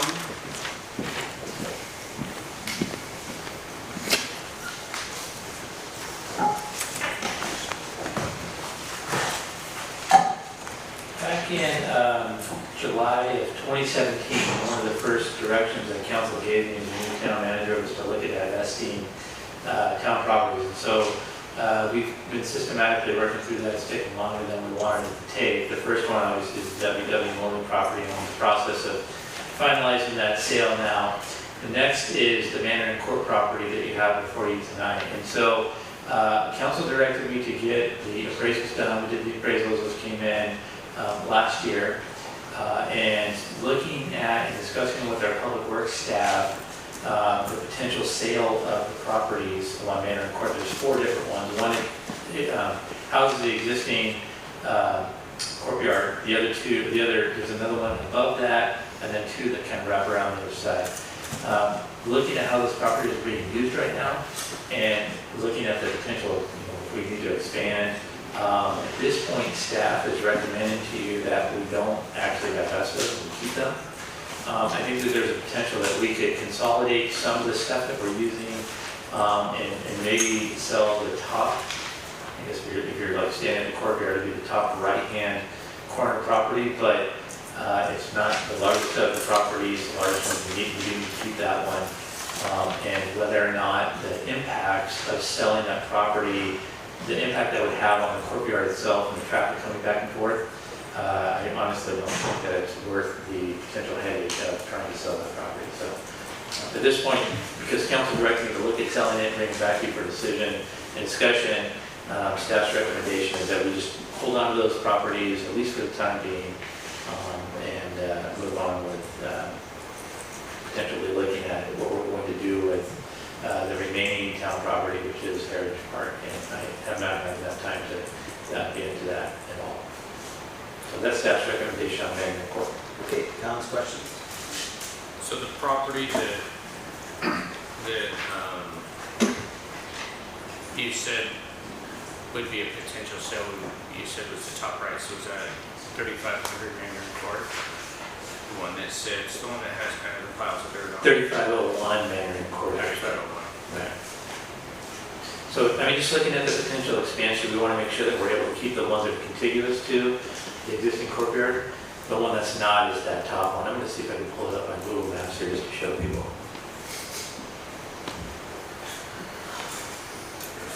Well, when we bought that, we bought that property thinking we would sell it, but as time has gone on and Public Works has used it, I don't see that it's a major issue to sell that property at this time. When we bought it, we needed a courtyard, and we thought the property was too big for just us, but it seems like we used most of it, so as the town grows, we might use the rest of it. It was not a bad investment at the time, so I think it's not an issue to worry about selling any of those parcels at this time. Yeah, really the way that we're looking at it is, do we want to, if we sell it, then we can never get it back, right? We have it now, and it's being used now for different, like the one on the corner is being used for storage of asphalt grinding. There's some vegetation debris that we store there until we're able to haul that stuff off. And then we also use the top corner one on the left-hand side for the sandbags. That's where we put the sand out for folks to come and get the sand. Well, yeah, that keeps them away from back in where all the equipment is, so I think we're using it well right now, and it's not an issue. It was a good investment at the time when we bought it, and it hasn't, I don't think it's been a big expense to keep it. No, it's not. So I think it's not, we're better off keeping property like that. The property that we were more worried about is like Heritage Park, where that's potential development, where this is a courtyard, and having extra land is to me a benefit. What's the property zoned for? It's all zoned, Industrial or commercial. It's industrial. so,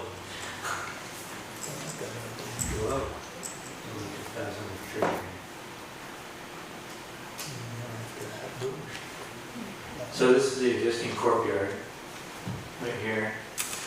This property here, it doesn't show the parcel lines, but here's one. This is the top one that I was talking about that could potentially be sold, but because of where it's at, the impact of the rest of the courtyard, I think, would actually be a negative. And then this is the bottom one. This actually kind of, property line is right around here, actually. So, talking with the public works director, talking with the maintenance director, we just don't believe that selling any of the properties at this point is a good idea. Yeah, I agree, and I think it would be a huge mistake to sort of piece it off. We have a nice contiguous boundary there. I concur. I do as well. I do think it's a healthy exercise to go through the town's own real estate and do kind of a check every year or so to make sure that we're getting the best use out of what we have. So let's continue that exercise. We've got a few other things that we ought to be looking at. So sounds like there's consensus here. This is what we have. Okay. Yeah, public comment on that. Public comment. Okay, seeing hearing none. We'll move on. Thank you, Sean. Sure. Okay, item 13, Town of Loomis Flag Contest. So I had this discussion with Mayor Andurko about how the town actually doesn't have an official town flag. We have the town seal, obviously, which we got here on the screen, but we don't actually have a town flag. And so a lot of cities do have that. In fact, I'd say that it's probably higher than 50% have a specific town flag. What I thought about doing and bringing forward to council for discussion and hopefully possible action is to establish a contest basically using our local school children at the schools here to design the town flag.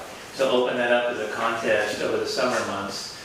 Set up a selection committee of 2 council members, me and the Chamber of Commerce Executive Director Extraordinaire Jenny, to vet the submissions that come in and bring back the probably top 5 to council for a decision, and school actually starts back up around October-ish.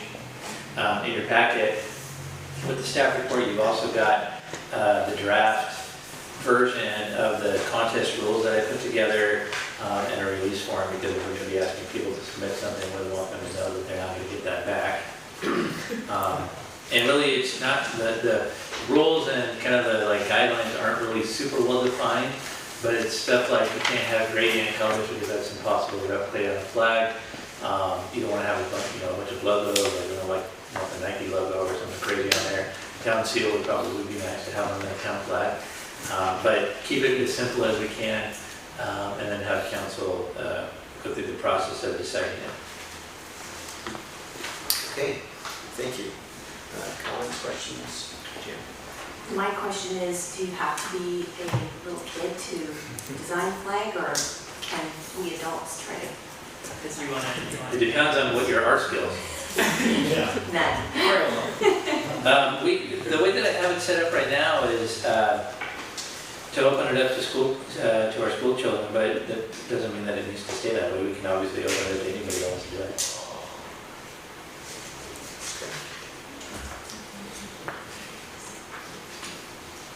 questions, comments? Well, I would propose Jan and I sit on that selection committee and then work with you and Jenny to come up with something. It'd be great to get this on our website so we can direct kids and teachers to go there for some direction. I think if adults want to be in this, we should have like 2 sections, because it's not fair for an adult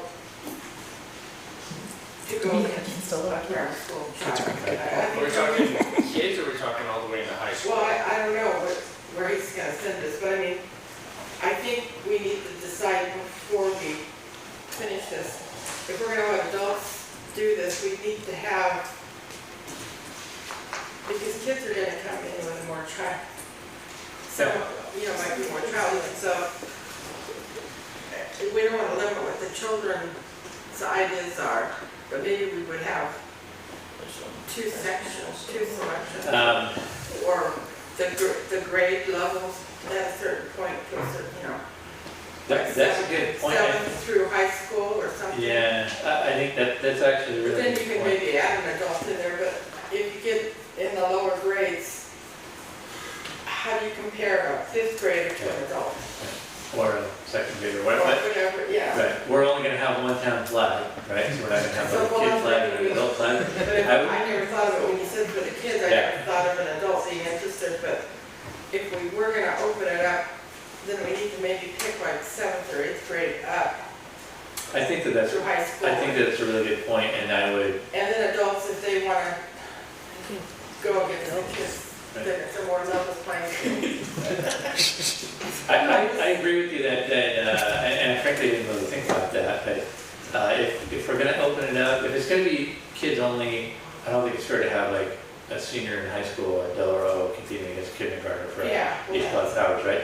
And so limiting the grades would that's actually a really good idea. You could either do it high school only, you could do 7th to through high school. If you want to add adults in there, that's whatever you want to do, however you want to do that. But I do think that we probably need that needs to be set tonight. I think we need some kind of an age limit on there, I don't know what it would be, but I know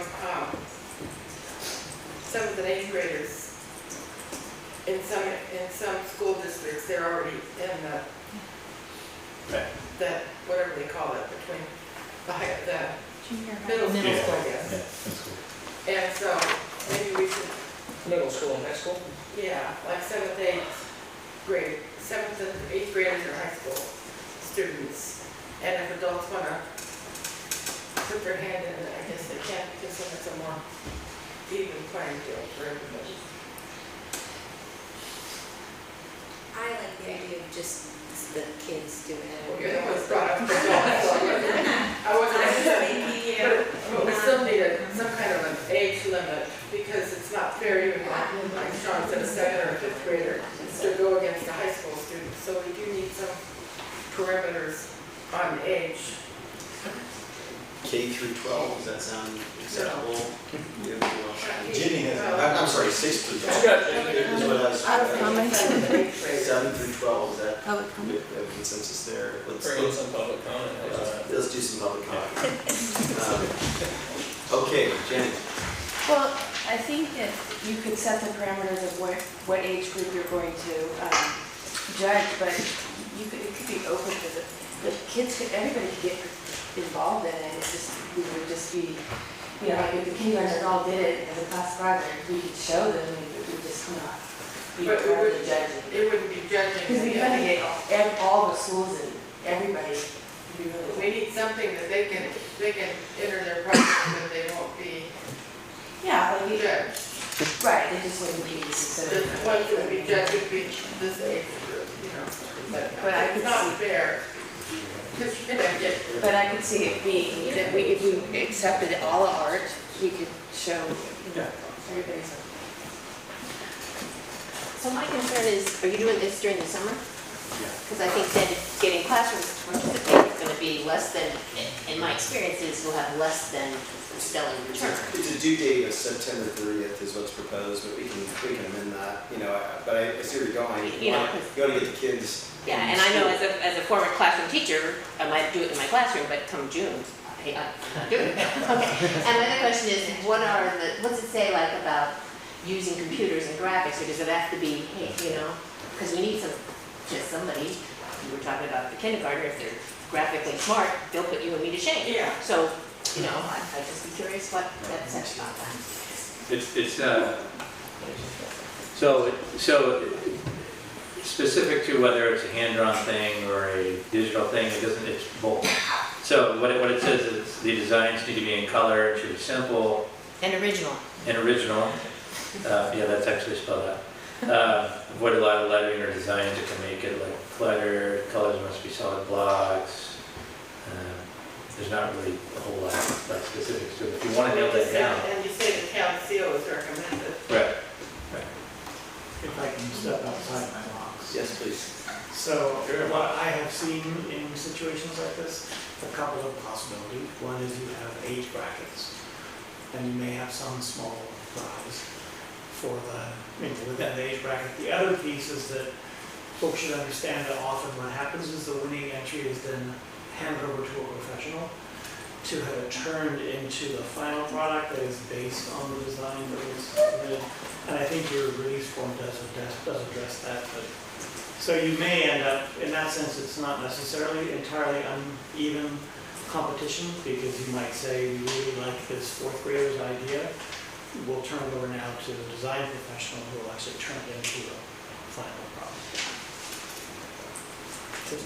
Thank you. I would just like to make one comment. Some of our children are homeschooled, just want to make sure they're included.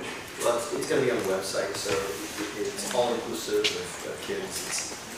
So maybe we could even have some project at the library, even during the summer or early school year.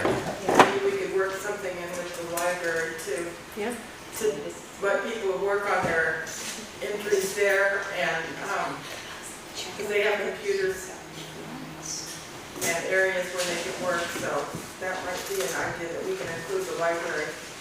So, and school starts like early August, and the reason that I had kind of said maybe we could present it at the Eggplant Festival. So the September 30th date was kind of, I think, in that mind. So it would give them almost a couple of months when school's back in to work on it. But that was, I think it'd be cool to present it. Yeah, these are all Or great. judge or something. Okay. Any other public comment? The amount of artwork that Mike did produces on a daily basis, I think that they'd be able to do something over that, so.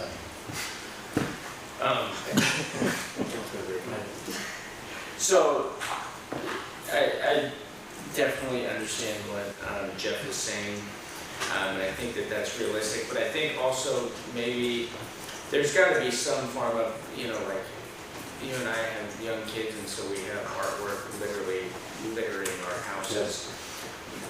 I have a sneaking suspicion we're going to end up with more artwork than anticipated. Would it be possible to highlight some of this artwork on our website and also on the Chamber's website? I think, some of these kids with their creativity, we have background screens of photos that are taken here in Loomis. We could also use things like that. I think that might add a little bit of a incentive, or these kids are going to have their art displayed in a number of different places. And, Libraries. Do something at the library. There can be like an art show of all the pieces that are brought in, things like that. So I think that there's a lot of things that we can do with this, but like Jeff said, I think eventually one is going to be selected, and then it will go for some fine tuning. So I think that we could, there's all kinds of things that we could do to display the art in public places.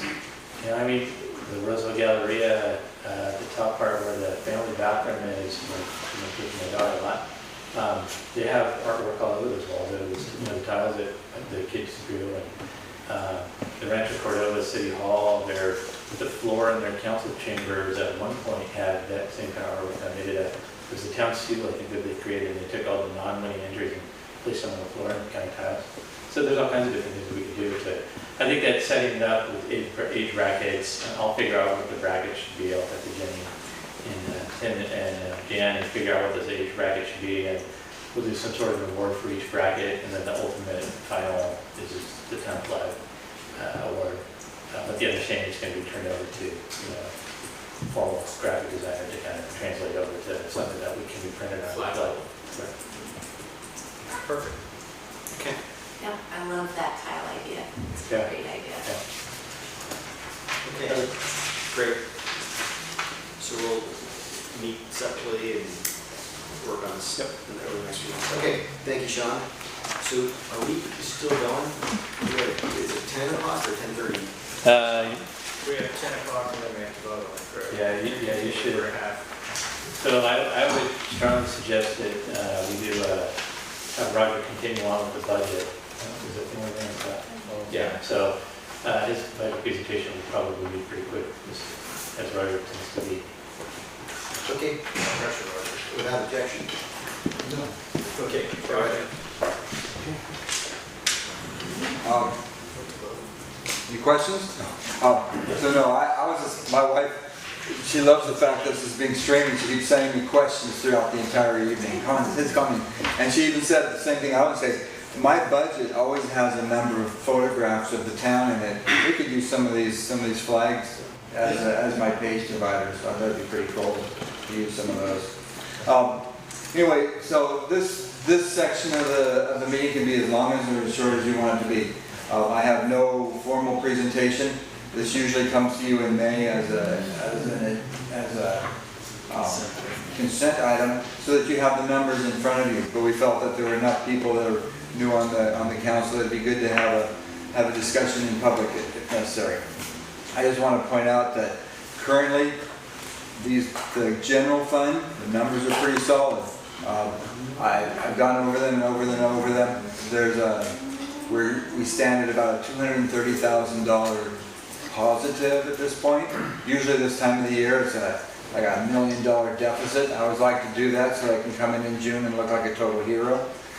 This year the fact is our revenues are coming along nicely.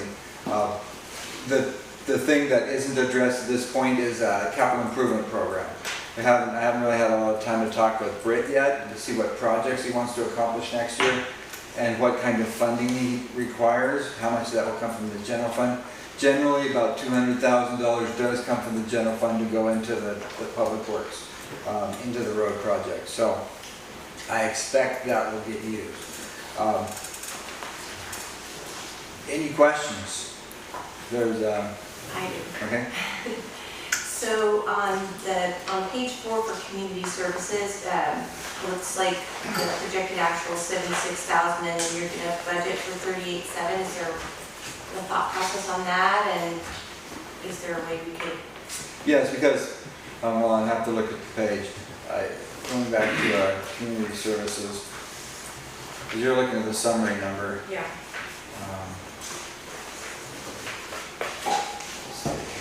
A lot of It's that's on because page 16. yeah, I'm getting back there. Yeah, so if you look at we budgeted $50,000. We projected $50,000 for sports facility contributions. You know what? I'm going to scratch that out right now because that's a carryover from the prior year, and we didn't spend $50,000 this year. We spent $50,000 last year. So in reality, we're at 26 last year for the current year, and we're budgeting 38. Okay, thank you. Put a big star on that page. Also, wanted to make sure that we continue to have money in the budget for the strategic planning, and I think. Right, and I thought I'd done that. I guess the reason I dropped it is because the former town manager kind of got out of the habit of doing strategic plans, so I didn't budget them in. But I will look at what this year's is expected to cost and add that number for next year too. Okay, and then on the emergency response plan, I think we actually need to go into place, and I'd like to see that maybe put into the budget. And I think that on that same page is a line item for woodland fire. Yeah, for wildland fire. Wildland I budget $10,000 every year in case there's a fire. The 2 times we've had a fire, the costs ran $10,000 to $20,000. but then FEMA reimbursed us. So I think it's good to have that place out of there, and I agree that we need to have a more formal emergency response plan for. Okay, so what is the process to change it? Just talking about it now, we can change it and it comes back? Right, because you're going to adopt this in June. That's really what I need to find out from you tonight is how much of a presentation you want to do in June. Do you want to do a full-blown workshop? I mean, we've done 5 minutes, we've done a couple hours. It's all up to the council how much they want to talk about. I can bring you a budget and say it's in balance and everything looks good and I have quality, it feels good. You can vote on it, or we can go line by line in a budget workshop. It might be, it's been a long time since the council's done a budget workshop, a special meeting where you invite the public. This would be a big crowd for a budget workshop, but we could do it. I mean, it's up to the council to decide. Will there be a talking $20 bill at this workshop? There will be. Okay, then I'm in. The $20 bill's taking the night off. Yeah. Well, I'll just go through my list and then maybe we can talk as a group about what we want to do. But I definitely want to up that money for the fire line and then do the emergency response plan. And I just have a question, and I feel really stupid, but what is the splash pad on page 32? That's our little sprinkler feature out here. It's having serious plumbing problems. Okay. And in addition to that, we can't just fix it now. We have to upgrade it to being recycled water rather than flow through. And I guess my final question is something you've already mentioned, and that's the transportation, the big amount of money that we have that we could potentially fix some roads with. And I guess we need to talk to Britt about the order of, how We need to talk. We need to sit down and say what's going to happen this year, and then target the revenues that he might have that are gen grants, things like that, and then determine what comes from the fund. We have. There are a couple $1 million of general fund reserves that are earmarked for those kind of projects. Yeah, and I think that's on page 37 if anybody wants to look. That's all for me, but I wouldn't mind a workshop on budget. Agreed. Something earlier than 10 o'clock at night. Yeah.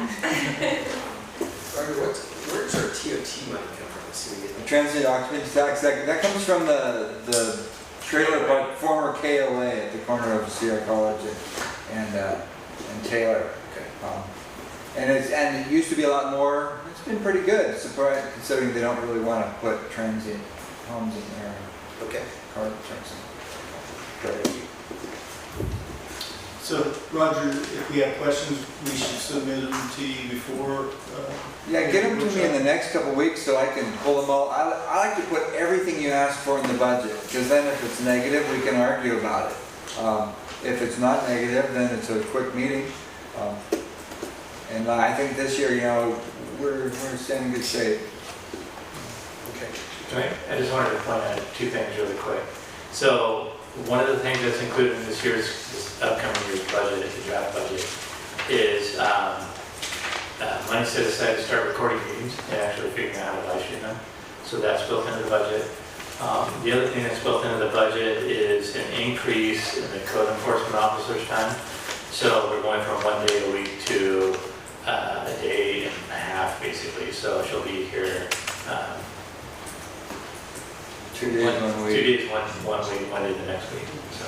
Yeah, I had a question about that. We were talking that potentially it would be great to have her for 2 days a week because she said she has quite a big workload and that might not be viable for the whole year. But is there a potential for us to have her come for, say, 3 months at 2 days a week, just so she can get those things taken care of and go back, sliding back to a lower schedule? We can increase it a little bit. One of the primary issues with that is her time, and because she doesn't just work here, she's at other places, making sure that she's able to carve out that time. She's come in on weekends recently. She goes to Ventura and is doing some stuff down there, but she's coming on weekends. So she's worked 2 days a week for maybe 2 or 3 weeks in the past, maybe a month. So she has been coming in more than once a week. A lot of that time, honestly, she doesn't know for you. So it's a great relationship that we have that company. And I worry a little bit if we ask for too much of her time, the company will just pull her back and give us somebody else. And I think she's 90% of the success of this program right now. Yeah. Thank you. Any other questions, comments? Feel free to send me emails. So you envision a budget workshop at the regular council meeting in June? We could either do it at the regular meeting or we could do a separate special meeting, however we want to do it. And it depends on what other things we have on the agenda. Right. Right. And off the top of my head, at 10:15, I don't remember what we have coming up in June. But I'll get with Cricket and we'll figure out what we have coming up and then figure out the best time to do it. Okay. It would be nice if we could do like the CIP at the same meeting. Yeah. You have a big discussion on the projects and then roll into the budget. Okay. Public comment? Any public comment? Good. Okay. All right, let's move on to council committee reports. Something there? All I have to say is I sit on the Pioneer Energy Board, and everyone who watches the news are well aware of PG&E and all the disruption that's going on with that. And I don't want to overestimate, but it seems like hundreds of bills going on seeing what's going to happen with their bankruptcy. But one thing is for sure is they're going to raise the rates to help deal with the cost of the fires. So at Pioneer, our mission is to make sure we're less than what PG&E is, and also reinvest our money into Placer County as opposed to stockholders. So that's all that's going on right now. Not a lot. Okay. I'll shorten this here because mine's kind of long. I went to the Placer County Economic Development meeting. It was the first one of the year, which was great. Unfortunately, the board had some problems coming together with a quorum. So that was the initial first problem. That seems to have been solved. The board is made up of a dynamic group of other jurisdictions and county people, plus people that are in the education field. And so just learning what's happening in all those different areas and being able to bring that information back will be paramount to our town. I also was able to go to the Sacramento Area Council of Governance's retreat, which was very exciting. The retreat's desired outcome was to build relationships with other jurisdictions, revisit the purpose of SACOG, and reconnect, pare down the 10 strategic goals from the last retreat, and then shape the future for the next several years. Piggybacking on that, I was able to do the monthly board meeting where we talked about presentations regarding transportation and the different types of vehicles that SACOG is providing us, and the town of Loomis is definitely involved with the Civic Lab, which we've talked about, which is great.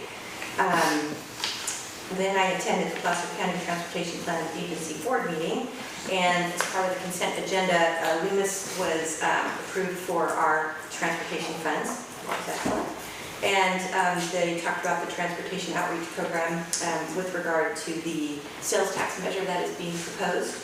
And we also got a presentation on the Highway 65 widening project, and it was necessary to change the design for their phase 1, and they went into great detail on what that change is going to be. And it's, I believe, on their website. Is that not right? Correct. Yeah. Okay. So that's my short version. Okay. Jan, I have nothing to report tonight. Nothing to report tonight. The flood board met yesterday and we did the budget, mid-year budget, and that took up most of our meeting, and we had a few housekeeping issues and discussed the retiring of our, the engineer for that board, Placer County. He's a Placer County employee. He's retiring after 18 years on the board with the flood and the water conservation district, so it'll be hard to fill his seat. He's very knowledgeable, but so that was, our meeting consisted of wishing him well and talking about his replacement. So that's about all we discussed yesterday. Okay. And I'll have a report on the cap-to-cap trip in next month. So, let's see, future agenda items, anyone? Okay, seeing and hearing none. We're adjourned. Thank you. Just the next cap.